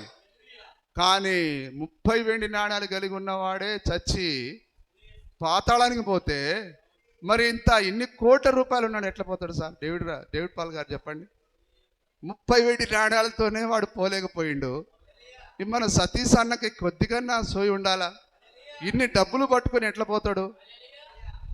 యూదాకు ఆ 30 వెండి నాణాలు బరువయ్యే వాడు పొలంలో పడేసి పాతాళానికి వెళ్ళిపోయాయి. పాతాళానికి పోవాలన్నా నీకు బరువైనది పనికిరావు. హల్లెలూయా. చూడండి సహోదరులారా, మీరెంత ధన్యులో, దేవుడు ఎంత గొప్ప అవకాశం మీకు ఇచ్చాడో. హల్లెలూయా. ఇంకా మేము ఫలాని కులం అని అనకండి, మేము దొమ్మరోళ్ళం లేకపోతే దిమ్మరోళ్ళం, దేశ దిమ్మరోళ్ళం అనుకోకండి. మీరు రాజవంశస్థులై ఉన్నారు, మీలో ఉన్న క్రీస్తు రక్తమై ఉన్నది, మనం రాజ సంతానమై ఉన్నాం, ఈ భూమి యొక్క వారసులమై ఉన్నాం. నువ్వు రాజు అయితే రాజులాగా టీవీగా నడు. హల్లెలూయా. సినిమా చూద్దామంటే సినిమా కోసం అంటే నువ్వు కిందికి మీ చూడాలి. ఎవర్రా నేను? I am a son of king Jesus Christ అని నువ్వు చెప్పాలి. నేను రాజకుమారుణ్ణి. నాకు సినిమాలకి ఏమైనా పొత్తారా? ఈ భూమికి రాజుని నేను అంత చీప్గా తీసేస్తావా? హల్లెలూయా. ఆదివారం పంచరం గుర్తావా? అరే ఎవడనుకున్నారో నన్ను? నేను నీలాగా చీప్ గాండి కాదు, నేను రాజకుమారుణ్ణి. హల్లెలూయా. పోనీ సోమవారం అవుతాం మరి లంగావుడి ఫంక్షన్, అక్కడ డీజే డ్యాన్సులు, లంగావుడి నేటితో రద్దయిపోయి అని పాటలు పెడతారాడా? డాన్స్ చేయడానికి వస్తావు అంటే ఏదైనా రద్దయిపోయినాయి. నేను అన్నీ రద్దు చేసుకున్నా. నా మీటింగ్లన్నీ యేసు ప్రభులోనే. హల్లెలూయా. దేవునితో మనం ఒక ఆలోచన సభను కలిగి ఉండాలి. హల్లెలూయా. సరే చూడండి, వేకువ చుక్క ఉదయించే వరకు దీపమైనట్లు ఉన్నది. ఇప్పుడు దేవుడు మనల్ని దేనిపై లక్ష్యం ఉంచమంటున్నాడు?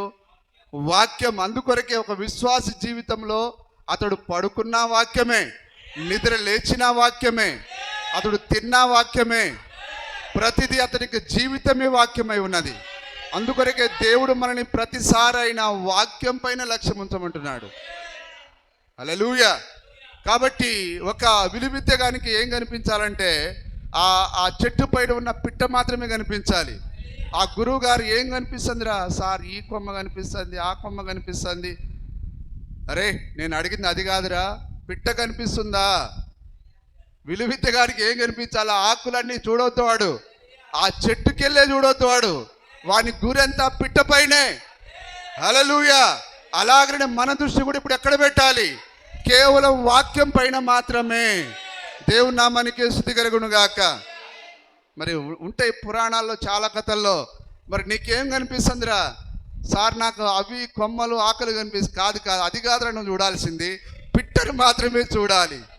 కాబట్టి నువ్వు నెంబర్ 1 విలువిద్యగానిగా మారాలంటే నువ్వు చూడకూడదు. ఆకుల పైన చెట్టు పైన ఏది నీకు కనిపించకూడదు, కేవలం పిట్ట మాత్రమే కనిపించాలి. అప్పుడే నువ్వు ప్రపంచంలో ఒక గొప్ప విలువిద్యగానిగా నువ్వు తయారవుతావు. హల్లెలూయా. దేవుని నామానికి మహిమ కలుగును గాక. ఉన్నారా సోదరి సోదరులారా ఇక్కడ?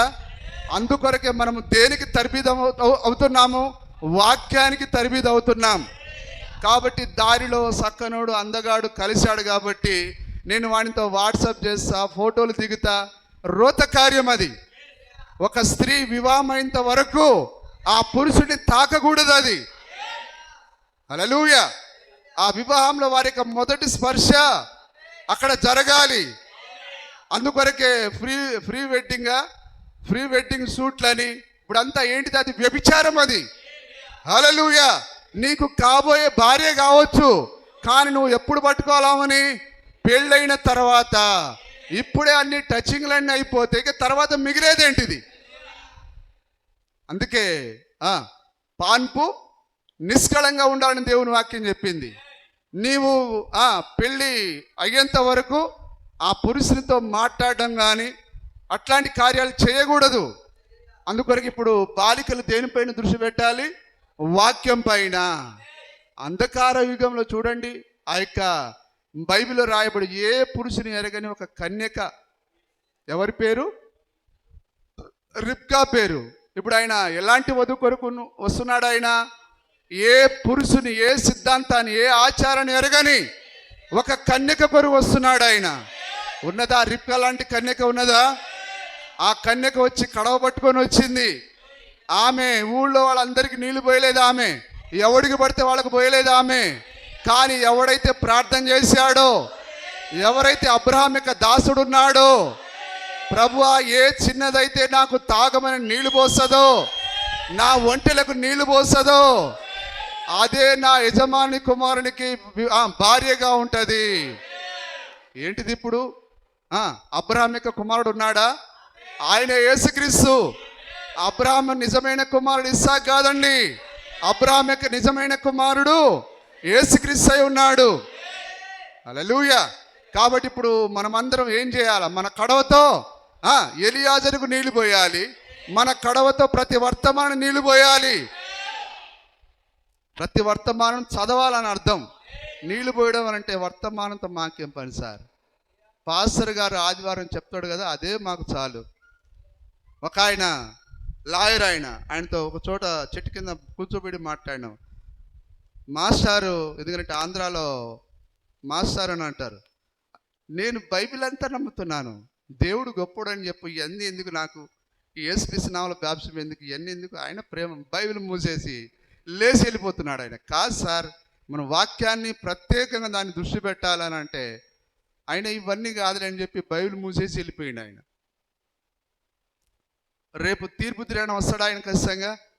ఒకరోజు యాప చెట్టు కింద దేవుడు అన్నాడా, ఇదిగో పిలిప్పు నీ దగ్గరికి రాకముందే నతానియేలు, నీవు ఆ చెట్టు కింద ప్రార్థన చేస్తున్నప్పుడు నేను నిన్ను ఎరిగాను.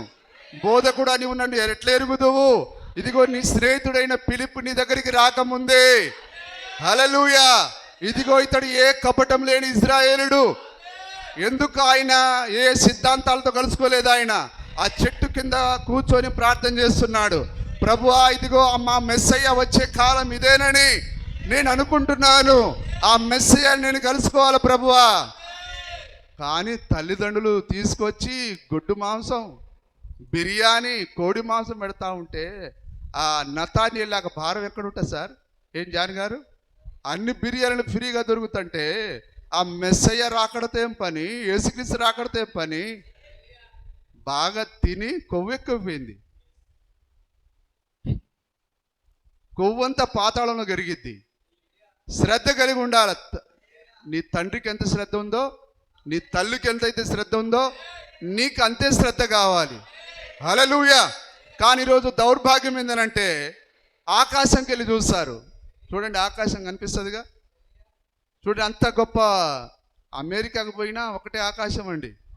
మన భారతదేశానికి ఏ సూర్యుడైతే ఉదయిస్తాడో ప్రతి ప్రపంచంలోని ప్రతి దేశానికి ఒకే సూర్యుడు ఉన్నాడు. నువ్వు ప్రపంచంలో ఎక్కడికి పోయినా ఇదే భూమి ఉంటుంది, వేరేది ఉండదు. ఆకాశంలో చూసినప్పుడు నీకు ఏమర్థమవుతుంది? ఈ ఆకాశము వెనకాల ఒక దేవుడు ఉన్నాడు. ఈ భూమిని చూసినప్పుడు నీకు ఏమర్థమవుతున్నది? ఈ భూమి యొక్క నిర్మాణకుడు ఒక ఆయన ఉన్నాడు. అయితే ఆయన ఎవరు? అక్కడే ఇప్పుడు గోల్మాల్ అవుతున్నది. హల్లెలూయా. ఆకాశం యొక్క సృష్టికర్త ఎవరు? భూమి యొక్క సృష్టికర్త ఎవరు? అది తెలియకుండా బతకడం జంతువుకు పెద్ద తేడా లేదు. నా మాట మరి అది రోషంగా ఉండొచ్చు, కానీ నేను మాట్లాడేది వాస్తవం. హల్లెలూయా. నీ జన్మకు ఈ సృష్టి వెనకాల ఉన్న దేవుడు ఎవరో తెలియకపోతే నీకు జంతువుకు పెద్ద తేడా ఏమున్నది? హల్లెలూయా. ఎందుకు ఆ సూర్యుడు ఎందుకు ఒకే చోట వెలుగియట్లేడు ఆయన? ప్రతిదినం ఎందుకు అస్తమిస్తున్నాడు? ప్రతిదినం ఎందుకు ఉదయిస్తున్నాడు? అంటే సూర్యుడు నీకు ఒక పాట నేర్పిస్తున్నాడు. మరణం తర్వాత ఒక పునరుత్థానం ఉన్నది. హల్లెలూయా. ఓ ఆయన ఆకాశంలో ఏ నియమం అయితే పెట్టాడో దాన్నే యేసుక్రీస్తు జీవించి చూపించాడు. ఆయన సూర్యుడు ఎట్లయితే అస్తమించాడో ఒకరోజు ఆయన కూడా అస్తమించి మూడో దినాన తిరిగి లేచాడు. ఆయన డిగ్రీలు పట్టాలు పిహెచ్డీలు బాంబుల తయారీ దేనికి రా తగలబడి ఎదవ? హల్లెలూయా. ఎదవన్నారు చదువు దేనికి? అది ఆకాశం యొక్క నిర్మాణకుడు ఎవరో తెలియనప్పుడు, ఈ భూమి యొక్క సృష్టికర్త ఎవరో నీకు తెలియనప్పుడు ఈ చదువులు దేనికివి? హల్లెలూయా. నిజమేనా? నీకు పెద్దగా చదువు లేకపోవచ్చు, కానీ భూమి యొక్క సృష్టికర్త ఎవరో తెలిసే చాలు, నీవు ధన్యుడవు. హల్లెలూయా. ఇప్పుడు ఆకాశాన్ని దేవుడు సృష్టించాడు, భూమిని దేవుడు సృష్టించాడు. ఈరోజు పెద్ద పెద్ద రోడ్లు వేయబడుతున్నాయి. ఎంత మట్టి ఎవడ్రా తయారు చేసి? మీ తాత తయారు చేశాడా? ఏ శాస్త్రవేత్త తయారు చేశాడు? రమ్మనండి, ఒక గడ్డి పోచను కూడా తయారు చేయలేరు. నిజమేనా సార్? మీ యొక్క ప్రయోగశాలలో ఒక గడ్డిని తయారు చేయండి. దేవుని యొక్క భూమిలోని తీసుకొని మీరు ట్యాబ్లెట్లు తయారు చేసి అతనికి నోబెల్ ప్రైజ్ చేసి ఇస్తారు. కానీ భూమిని తయారు చేసిన వానికి, హల్లెలూయా, నీకు మంచి ఆరోగ్యం ఇచ్చిన వానికి ఎవరైనా నీకు ఆరోగ్యం ఇచ్చేది? ఈరోజు నువ్వు ఆరోగ్యంగా ఉన్నావంటే దానికి కారకుడు నీ యొక్క సృష్టికర్త ప్రభు అయిన యేసుక్రీస్తు అయి ఉన్నాడు. వాక్యం చెప్పింది, ఆయన పొందిన దెబ్బల చేత మనం ఆరోగ్యం కలిగి ఉన్నాం. నేను ఎక్కువ ట్యాబ్లెట్లు వాడినా, మీ బాబు తయారు చేశాడు రా బుర్రలేనోడా? మీ బాబుదా ట్యాబ్లెట్? చెప్పండి, యాడ్ నుంచి వచ్చింది అది? నువ్వు స్వస్థత పొందే ప్రతి దాన్ని ఆయన భూమిలో పెట్టాడు. ఆయన ఆ దేవుని యొక్క సృష్టిలో తీసుకొని దేవుడు వారికి నీ పైన ఆయన దేవుడు వైద్యులు ఎవరన్నాడు? ప్రవక్త, దేవుని యొక్క సేవకులు నీవు వైద్యాన్ని వాడుకోమన్నాడు. ఆయన లేదు నాకు తుమ్ము వచ్చినా గొప్ప. ఏం విశ్వాసిరా నువ్వు? ప్రవక్త కంటే గొప్పోడివి. చదివారా ప్రవక్త జీవిత చరిత్రను? మరి ఆయన దగ్గరికి వచ్చిన వాళ్ళందరూ వేల మంది స్వస్థత పొందుకున్నారు. ఆయన పోయి హాస్పిటల్ పడ్డాడు. విచిత్రంగా ఉంటుంది స్టోరీ. పౌలు గారు కూడా అంతే. ఆయన నీడబడితే, ఆయన చేతిగుడ్డలు తగిలితే వాళ్ళందరూ బాగుపడ్డారు. కానీ ఆయన రేచీకిడి పోవడానికి, ప్రభువా నా పట్ల కృప చూపించండి, నాకు రాత్రి చూసేటట్టుగా కళ్ళు ఇవ్వమని ప్రార్థన చేశాడు. ఆ తిమోతికేమో, తిమోతి ఇదిగో నీ కడుపు జబ్బు నిమిత్తం ద్రాక్షారసం తాగమంటున్నాడు. అదేం అనుకున్నాడట, ఎవడు సారీనా, ఈయన నీడబడితేనే అందరూ బాగుపడుతున్నారు, మళ్ళీ ఏమో కడుపు జబ్బు పోయి ప్రార్థన చేయవచ్చుగా, కడుపు జబ్బు నిమిత్తం ద్రాక్షారసం తాగమంటున్నాడు. ఇది ఇక్కడ వెరైటీ. ఇది ప్రవక్త హాస్పిటల్లో పడి ఒక ఆడాంతో ఆయన మర్దన చేయించుకుంటున్నాడు. ఆయన అదే మీరు చూసేమంటారు, నీ ప్రవక్త కాదేం కాదేనా, మన పాస్టర్ ఆడాంతో మర్దన చేయించుకున్నాడు, ఈ పాస్టర్ మనకు వద్దని అంటారు. కానీ అమెరికా దేశంలో అది మామూలే. అది హల్లెలూయా. ఆ నర్సు వచ్చి, ఆమె క్రైస్తవురాలే, సార్ మీరు మంచి ఆరోగ్యం కలిగి ఉండాలంటే ఈ మందును మీ బాడీ పైన, ఈపు పైన మర్దన చేయాలంటే ఓ చెయ్యమ్మని అన్నాడు. ఆయన ఆ విధంగా మర్దన చేస్తూనే ఉంటే ఆమెకు సువార్త చేశాడు. ప్రవక్త ఎక్కడికి పోయినా ఆయన సువార్తను మాత్రం ఆపడు ఆయన. హల్లెలూయా. కానీ మనం ఏం చేస్తామంటే, అరే మనం బేరం ఎందుకురా పోగొట్టుకోవడం, వీడికి సువార్త చేస్తే మనం బేరం పోతుంది కాబట్టి చూద్దాం తర్వాత. ప్రవక్త అట్లా అనుకోలేదు. ఆయన దేవుని నామానికి మహిమకరును గాక. అందరూ వింటున్నారు జాగ్రత్తగా? మరి ఆ సూర్యుడు ఎందుకొరకున్నాడు?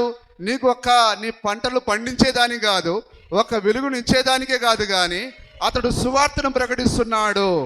ప్రతి దేశానికి అస్తమయం ఉన్నది, ప్రతి దేశానికి శుభోదయం ఉన్నది. అంటే మరణం తర్వాత చూడండి ఒక పునరుద్ధానం ఉన్నది. హల్లెలూయా. అమెరికా దేశానికి పోయినా ఒకే సూర్యుడు, ఇదే సూర్యుడు. నువ్వు ప్రపంచంలో ఏ దేశానికి పోయినా ఒకే సూర్యుడు ఉన్నాడు. హల్లెలూయా.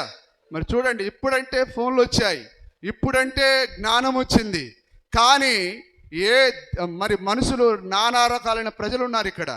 కానీ దీనిని 7 ఖండాలుగా ఎందుకు వాళ్ళు అనుకున్నారు? 7 ఖండాలే దీన్ని చేయాలని ఎట్లా వచ్చింది వారికి బుద్ధి? అంటే 7 అనేది ఎవరి సంఖ్య? అది దేవుని యొక్క సంఖ్య. అది మీరు చూడండి, 7 వారాలు నిజమేనా? సోమవారం నుంచి ఆదివారం 7 ఖండాలు, తర్వాత 7 సముద్రాలు కూడా 7 ఎందుకు ఉండాలి? 7 అనేది ఆరాధన సంఖ్య. దేవుడు ప్రతి దాని ద్వారా ఆయన ఆరాధింపబడుతున్నాడు. ఆయన యేసుక్రీస్తు మాలమాదిగల దేవుడు కాదండి. అసలు మాలమాదిగలం అనేది లేరు. ఒకే ఒక ఆదాము ఉన్నాడు. ఆదాములో నుంచి మనమందరం వచ్చాం. హల్లెలూయా. కానీ అమెరికా దేశానికి పోతే వాళ్ళ పేరే, వాళ్ళ ఇంటి పేర్లతోనే, వాళ్ళ తాతల పేర్లతోనే వాళ్ళు పిలువబడతారు. కానీ ఇక్కడైతే కులాలతో పిలువబడతారు. కానీ మనిషికి కులం ఎక్కడిది? కులాన్ని నిర్మించింది ఒక మానవుడే. నిజమేనా? దేవుని నామానికి మహిమ కలుగును గాక. కాబట్టి దేవుడు మనందరి యొక్క సృష్టికర్త అయి ఉన్నాడు. దాన్ని మనం ప్రతి ఒక్కరం ఎరగాలి, గ్రహించాలి. సరే చూడండి, ఇంకా వాక్యంలో మనం చూద్దాం. సరే, 2 తిమోతి పత్రిక 3వ అధ్యాయం 14వ వచనం. ఓకే, 2 తిమోతి పత్రిక 3వ అధ్యాయం 14.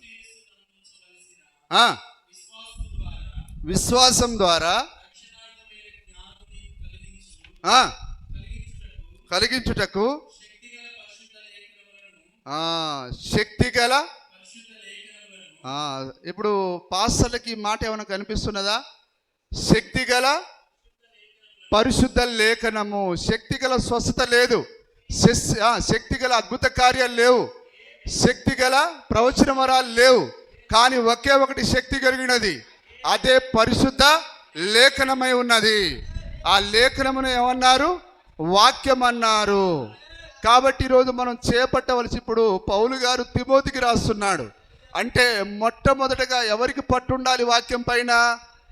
పాస్టర్కు ఉండాలి. సార్, పౌలు గారు తిమోతికి రాస్తున్నాడు కాబట్టి ఆ యొక్క పరిశుద్ధ లేఖనాల పైన. ఇప్పుడు అదేనా? మళ్ళీ చదవండి ఆ మాటను. క్రీస్తు యేసులో నువ్వు ఎట్లా విశ్వాసం ఉంచాలో తిమోతి ఉంచాల ముందు. నిజంగా మరి ఏది ఆ యొక్క ఇంజను పట్టా మీద లేకపోతే వెనకాల భోగిలు పట్టాల మీద నడుస్తాయా సార్? కాబట్టి ఇంజన్ను భోగిలు వెంబడించాలి. అందుకొరకే తిమోతికి ఎందుకు రాస్తున్నాడు ఆయన? తిమోతి పాస్టర్ అయి ఉన్నాడు, ఇంజన్ అయి ఉన్నాడు, సంఘాన్ని ఆయన నడిపించాలి ఆయన. కాబట్టి పాస్టర్ కరెక్ట్గా వాక్యం పైన కట్టబడితే సంఘం కూడా కట్టబడుతుంది. అందుకొరకే ప్రవక్త అన్నాడు, ఒక సంఘ కాపురిని చూడండి, సంఘ కాపురి ఎలాగుంటాడో సంఘం కూడా అలాగనే ఉంటుంది అన్నాడు ఆయన. హల్లెలూయా. ఒకవేళ సంఘ కాపరి ఇట్లా అన్నాడు అనుకోండి, సంఘం కూడా అలాగనే అంటది. ఒకవేళ సంఘ కాపరి ఎస్ అంటే సంఘం కూడా. కాబట్టి అట్లాగా చేయకూడదు. సంఘ కాపరిని అనుకరించకూడదు, ఒక వాక్యాన్ని అనుకరించాలి. ఆయన స్టైల్గా ఉంటే మనం అట్లా దాని కాదు అనుకరించేది. కేవలం సంఘ కాపురిలో ఉన్న దేవుణ్ణి మాత్రమే మనం అనుకరించాలి. ఒకవేళ ప్రవక్త అన్నాడు, ఓలడు రాబట్టి ఏ విధంగా అయితే ఆయన జుట్టు పట్టుకొని ఇట్టిట్ట ఊపేవాడు ఆయన స్వస్థత ప్రార్థన చేసేటప్పుడు, బిల్లిగ్రామ్ అయితే బైబిల్ పక్కన పెట్టేసి స్టైల్గా అటు ఇటు నడుచుకుంటా చాలామంది బిల్లిగ్రామ్ను కాపీ చేయడానికి ప్రయత్నం చేశారు. అది నీ విధానంలో నువ్వు మాట్లాడాలి, కానీ ఎవరిని అనుకరించకూడదు. అందుకే ప్రవక్త యొక్క విధానం ప్రవక్తకున్నది. ఆయన ఎవరిని అనుకరించలేదు, ఆయన కేవలం యేసుక్రీస్తుని అనుకరించాడు ఆయన. దేవుని నామానికి మహిమ కలుగును గాక. క్రీస్తు యేసు నందు ఉంచవలసిన విశ్వాసం ద్వారా కలిగించుటకు శక్తి దేంట్లో ఉంది? ఇప్పుడు హల్లెలూయా. సంఘశాఖలో వాళ్ళు పాడతారు కదా, యేసయ్య నామంలో శక్తి ఉన్నదయ్యా, శ్రీ యేసయ్య నామంలో శక్తి ఉన్నదయ్యా, నమ్మితే నీవు. అంటే వాళ్ళు పాట పాడింది దేని కొరకు? దయ్యాన్ని నిలగొట్టేదానికే. వాక్యము శక్తి కొరకు రాయలే దాన్ని. కానీ ఇప్పుడు శక్తి దేంట్లో ఉందని అంటున్నాడు పౌలు గారు? వాక్యంలో ఉన్నది. శక్తి స్వస్థతలో లేదు, శక్తి వాక్యంలో ఉందండి. హల్లెలూయా. శక్తి గల చదవండి. కలిగించుటకు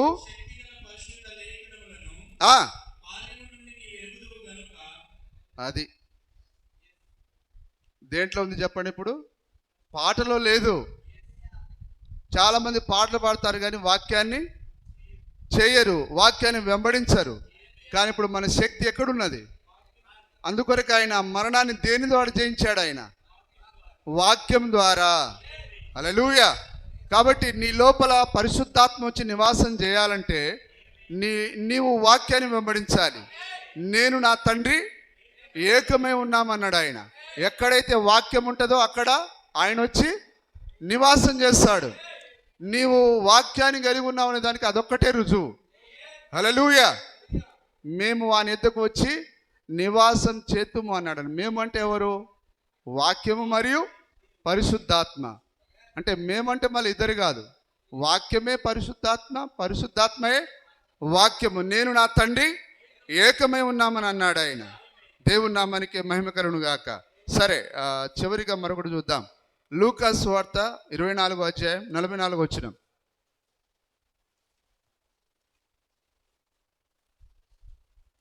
లూకా సువార్త మోషే ధర్మశాస్త్రంలోను ప్రవక్తల గ్రంథంలోను కీర్తనలోను నెరవేరవలెనని. హల్లెలూయా. ఇప్పుడు యేసుక్రీస్తు దేనితో గుర్తింపజేసుకుంటున్నాడు? ఉన్నారా అందరు ఇక్కడ? యేసు ప్రభుని నమ్ముకోవడం అంటే ఇంట్లో ఫోటో పెట్టుకోవడం కాదు, నీ ఇంటి నిండా వాక్యాలు రాసుకోవడం కాదు. నువ్వు ఆ దినపు లేఖనాన్ని చూడాలి, ఆ వాక్య ప్రకారంగా నువ్వు జీవించాలి. ఆయన తన్ను తాను ఆయన వాక్యంతో గుర్తింపజేసుకుంటున్నాడు. ఆయన వారు ఆ లేఖనాన్ని చూడాలని కోరుతున్నాడు ఆయన. నిజమేనా? ఈ దినపు లేఖనం ఉన్నదా? దేవుడు ఈరోజు మన స్త్రీలు ఏ విధంగా ఉండాలో లేఖనం ఉన్నదా? మన పురుషులు ఏ విధంగా ఉండాలో లేఖనాలు ఉన్నాయా? వాటిని నువ్వు పక్కన పెట్టి నేను క్రైస్తవును, నేను వర్తమానం అని ఎంత చెప్పుకున్నా నీవు దయ్యం చేతిలో ఉన్నవాడివే. కానీ నువ్వు వాక్యాన్ని గుర్తించాలి, దాని కొరకు నువ్వు పట్టింపు కలిగి జీవించాలి.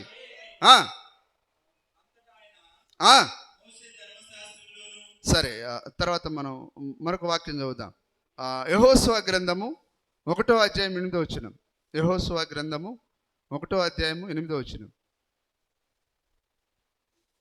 చూడండి. బోధింపక తప్పిపోకూడదు. ఉన్నారా సార్? ఇక్కడ అందరు ఉన్నారా? గ్రహింపులో ఉన్నారా? ఇప్పుడు ఆయన తన ప్రజలకు ఆయన ఎల్లప్పుడూ దేన్ని ఇస్తున్నాడు? వాక్యాన్ని ఇస్తున్నాడు ఆయన. అందుకొరకే దేవుడు మరలా ఏమంటున్నాడు యెహోషువతో? ఈ ధర్మశాస్త్ర గ్రంథమును తప్పిపోకూడదు. ధర్మశాస్త్రాన్ని నువ్వు బోధించాలి, వాక్యాన్ని బోధించాలి. హల్లెలూయా.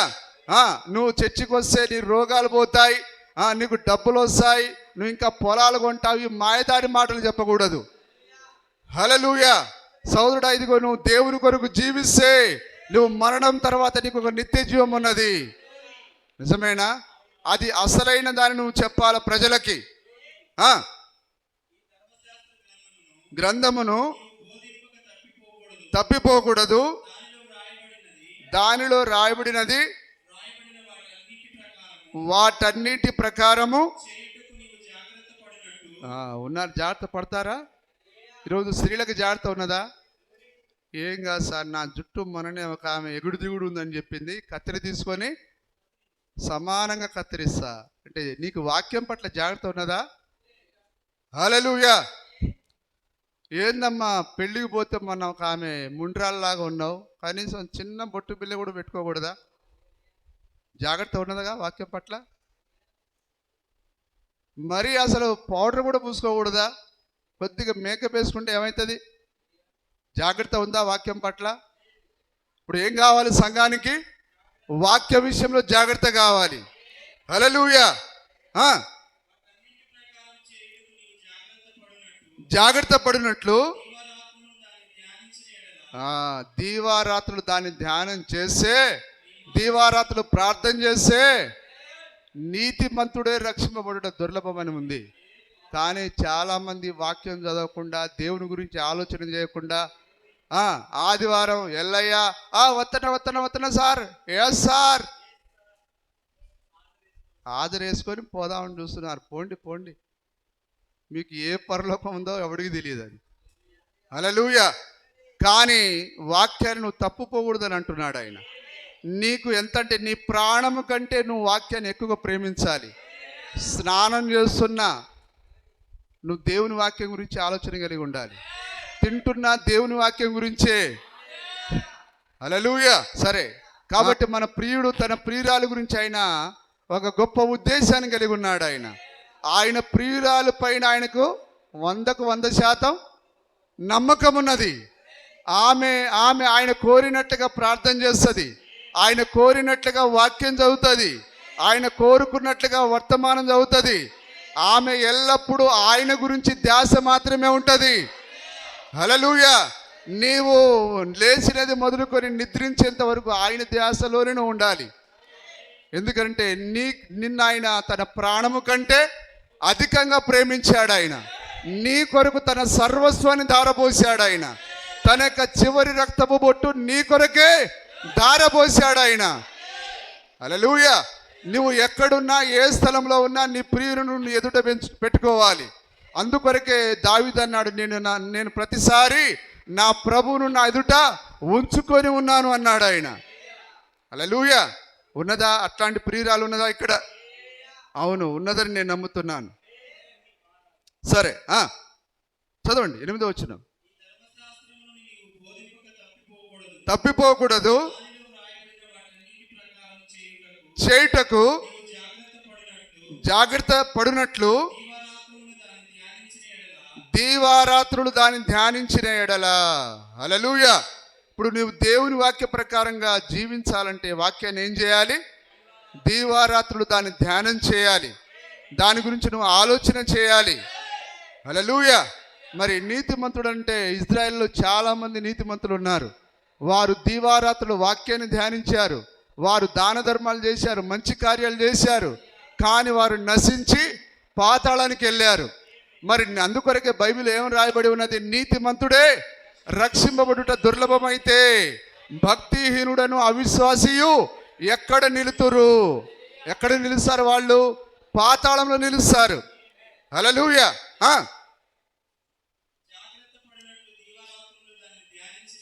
ధ్యానించిన ఎడల నీ మార్గమును ధ్యానం చేసిన వాడే తన మార్గంలో వర్ధిలింపబడతాడు. నువ్వు చదవకపోతే దేవుని కొరకు సరిగా జీవించలేవండి. ఇప్పుడు నేను ప్రసంగం చేయాలంటే ముందు ఏం చేయాలి? ఎక్కువగా చదవాలి. ఎక్కువ ఎవరు చదువుతారో వాళ్ళకి ఎక్కువ విషయాలు తెలుస్తాయి. ఇప్పుడు ఒక ఐఏఎస్ కావాలంటే పుస్తకాలని బంద్ చేసి అతడు ఐఏఎస్ పాస్ కాగలడా? ఐఏఎస్గా అవ్వగలడా? అతడు పుస్తకాలని, ప్రపంచంలోని ఉన్న పుస్తకాలని చదవాలి, ప్రపంచ జ్ఞానాన్ని నేర్చుకోవాలి. అప్పుడు అతనికి ఉన్న ఇంటర్వ్యూలో అతడు అన్నిటికీ సమాధానం చెప్పగలడు. హల్లెలూయా. ఆ ఇంటర్వ్యూలో ఏ విధంగా నువ్వు సక్సెస్ కావాలో ముందే దాన్ని నువ్వు స్టడీ చేసి ఉండాలి. అప్పుడే నీకు అవన్నీ నీవు దాంట్లో గెలవగలవు. హల్లెలూయా. అలాగని ఈరోజు మనం ఈ లోకం అనే ఈ అరణ్యంలో, ఈ అంధకారంలో మనం జయించాలంటే తప్పకుండా మనం దీవారాత్రులు దేవుని యొక్క వాక్యాన్ని ధ్యానం చేయాలి. అప్పుడు నీవు చక్కగా ప్రవర్తిస్తావు. ధ్యానించిన ఎడల వర్ధిలింపజేసి చక్కగా ప్రవర్తించేదవు. వాక్యమేనా సార్ అది? మనము వాక్యం చదవకుండా, ప్రార్థన చేయకుండా చక్కగా ప్రవర్తిస్తున్నామంటే అది మోసపుచ్చే మాట, అబద్ధపు మాట. అది నిన్ను నువ్వు మోసం చేసుకోవడమే. కానీ నువ్వు ఎప్పుడైతే వాక్యాన్ని వర్తమానాన్ని శ్రద్ధగా ధ్యానం చేస్తావో అప్పుడే నువ్వు చక్కగా ప్రవర్తిస్తావు. యోహాను సువార్త 5:46. యోహాను సువార్త 5:46. అతడు నన్ను గూర్చి రాసెను గనుక మోషేను నమ్మినట్టయినా నన్నును నమ్మి ఉందురు. Praise the Lord. హల్లెలూయా. అందుకొరకే ఈ కాలంలో ఉన్న ప్రవక్తను వారు ఎందుకు నమ్మట్లేరు? మలాకిని వారు నమ్మలేదు కాబట్టి, ఆ యొక్క యెషయాను వారు నమ్మలేదు కాబట్టి, ఆ యోహాను వారు నమ్మలేదు కాబట్టి వారిని దేవుని యొక్క అపోస్తులని ప్రవక్తలని కేవలం నోటి మాటతో చెప్తున్నారు కానీ వారు రాసిన లేఖనాన్ని వారు నమ్మట్లేరు. హల్లెలూయా. సరే, మరి మనం చూస్తాం నిజమైన క్రైస్తవులు ఏం చేశారు? లేఖనంలో ఏందో అలాగ ఉన్నవో లేవో అని వారు దాన్ని ధ్యానం చేశారు, లేదా దాన్ని వారు పరిశోధించారు. నిజమైన అది చదువుదాం, మనం చివరిగా చదివి ముగిస్తాను నేను. అపోస్తల కార్యం 17:11 ఇందాక చదివామనుకుంటాను. సరే, మళ్ళీ చదవండి ఒకసారి. గనుడై ఉండిరి గనుక. ఇప్పుడు దేంట్లో ఆసక్తి ఉండాలి సంఘానికి? ఉన్నదా మరి? చెన్నై షాపింగ్ మాల్కి పోయి చీరలు తీసుకున్నంత ఆసక్తి వాక్యంలో ఎక్కడున్నది? ప్రార్థనలు ఎక్కడున్నది? సిస్టరు, ఈ చీర ఎక్కడ కొన్నావు? ఇది బాగుంది, అది బాగుంది, నీ చెప్పులు బాగున్నాయి, నీ చీర బాగుంది, అన్నీ బాగున్నాయి, కానీ ప్రార్థన ఎక్కడున్నది? వర్తమానం చదివేది ఎక్కడున్నది? హల్లెలూయా. సువార్త ప్రకటించింది ఎక్కడున్నది? ఇక్కడున్న స్త్రీలకు ఎవరికి బంధువులు లేరా? వాళ్ళకి చెప్పే బాధ్యత లేదా? ఈ వర్తమానం ఏమన్నా తప్ప? రైటేనా? నిజంగా నాకు తెలిసేది ఏంటంటే మీరే ఈ వర్తమానాన్ని నమ్మట్లేరు. నమ్మితే నువ్వు ఖచ్చితంగా దీని కొరకు పట్టింపు కలిగి ఉంటావు, ఈ వర్తమానం ఇతరులకు బోధిస్తావు. హల్లెలూయా. నీవు నమ్మినట్టుగా ఒకే ఒక రుజువు, అబ్రహాము దేవుని నమ్మెను, అది అతనికి నీతిగా ఎంచబడెను. అబ్రహాము దేవుని నమ్మినట్టుగా రుజువు ఏంటిది? తన బంధువుని విడిచి బయటికి రావడం, తన యొక్క దేశాన్ని విడిచి బయటికి రావడం, అదే నమ్మినట్టుగా రుజువై ఉన్నది. కానీ ఈరోజు నీవే నమ్మట్లేవు, ఏదో జస్ట్ తాత్కాలికంగా అట్లా పోదాం వద్దామనే ఉద్దేశమే తప్ప ఈ వర్తమానము ఇది నిజమైనది, దీని కొరకు నేను జీవించాలి, దీన్ని నేను ఇతరులకు ప్రకటించాలి. ఎందరో నా బంధువులు క్రైస్తవులు ఉన్నారు, వారు నాశనం అవుతున్నారు, ఆగమాగమవుతున్నారు. ఇదిగో వారి దగ్గరికి నేను ఈ వర్తమానం మోసుకొని పోవాలి. నేను ఎప్పుడైతే యేసుక్రీస్తు నామములో బాప్తిసం పొందానో, డినామినేషన్ పాస్టర్ దగ్గర నేను అంతకుముందు ఉన్నాను. నేను వెంటనే నా భార్య బిడ్డను విడిచిపెట్టి ఆ రాత్రి ఆ పాస్టర్ ఇంట్లో ఉండి, అయ్యా మీరు తప్పిదంలో ఉన్నారు, నన్ను మీరు నడిపించారు బాగానే ఉంది, కానీ మీరు తప్పిదంలో ఉన్నారు, తీయండి వాక్యాన్ని చూద్దామని చెప్పి ఆ రాత్రి వాళ్ళ దగ్గర భోజనం చేసి ఆ రాత్రి వాక్యాన్ని చెప్పి మళ్ళా వాళ్ళకి నేను తప్పు పట్టినా కానీ వాళ్ళు నన్ను బస్సు దాకా సాగరంపి మళ్ళీ ఇంటికి వెళ్ళారు వాళ్ళు. అంటే అది మనం ఆ రోజు ఉన్న మంచితనం, అది దేవుని నామానికి మహిమకరును గాక. నేను ఎక్కడ కూడా ఈ వర్తమానాన్ని గురించి చెప్పడానికి భయపడలేదు, సిగ్గుపడలేదు. కానీ చాలామంది సహోదరులు సిగ్గుపడుతున్నారు. చాలామంది సహోదరులు ఈ వర్తమానం గురించి మాట ఎత్తకుండా జీవితాన్ని రోజులు గడిపేస్తున్నారు, సంవత్సరాలు గడిపేస్తున్నారు. అంటే ముందు అసలు మీరు నమ్ముతున్నారా లేదా అనేది అది దేవునికి మీకు మాత్రమే తెలియాలి. హల్లెలూయా. మరి బయట దొంగ అంటే పట్టుకుంటాం, కానీ ఇంటి దొంగని ఎవరు పడతారు సార్? అది దేవునికి మాత్రమే తెలియాలి. అది నిజమేనా? లేఖనం లేదు, అదేనా? చదువు, మళ్ళీ చదవండి. ఘనుడే ఉండిరి కనుక అంగీకరించి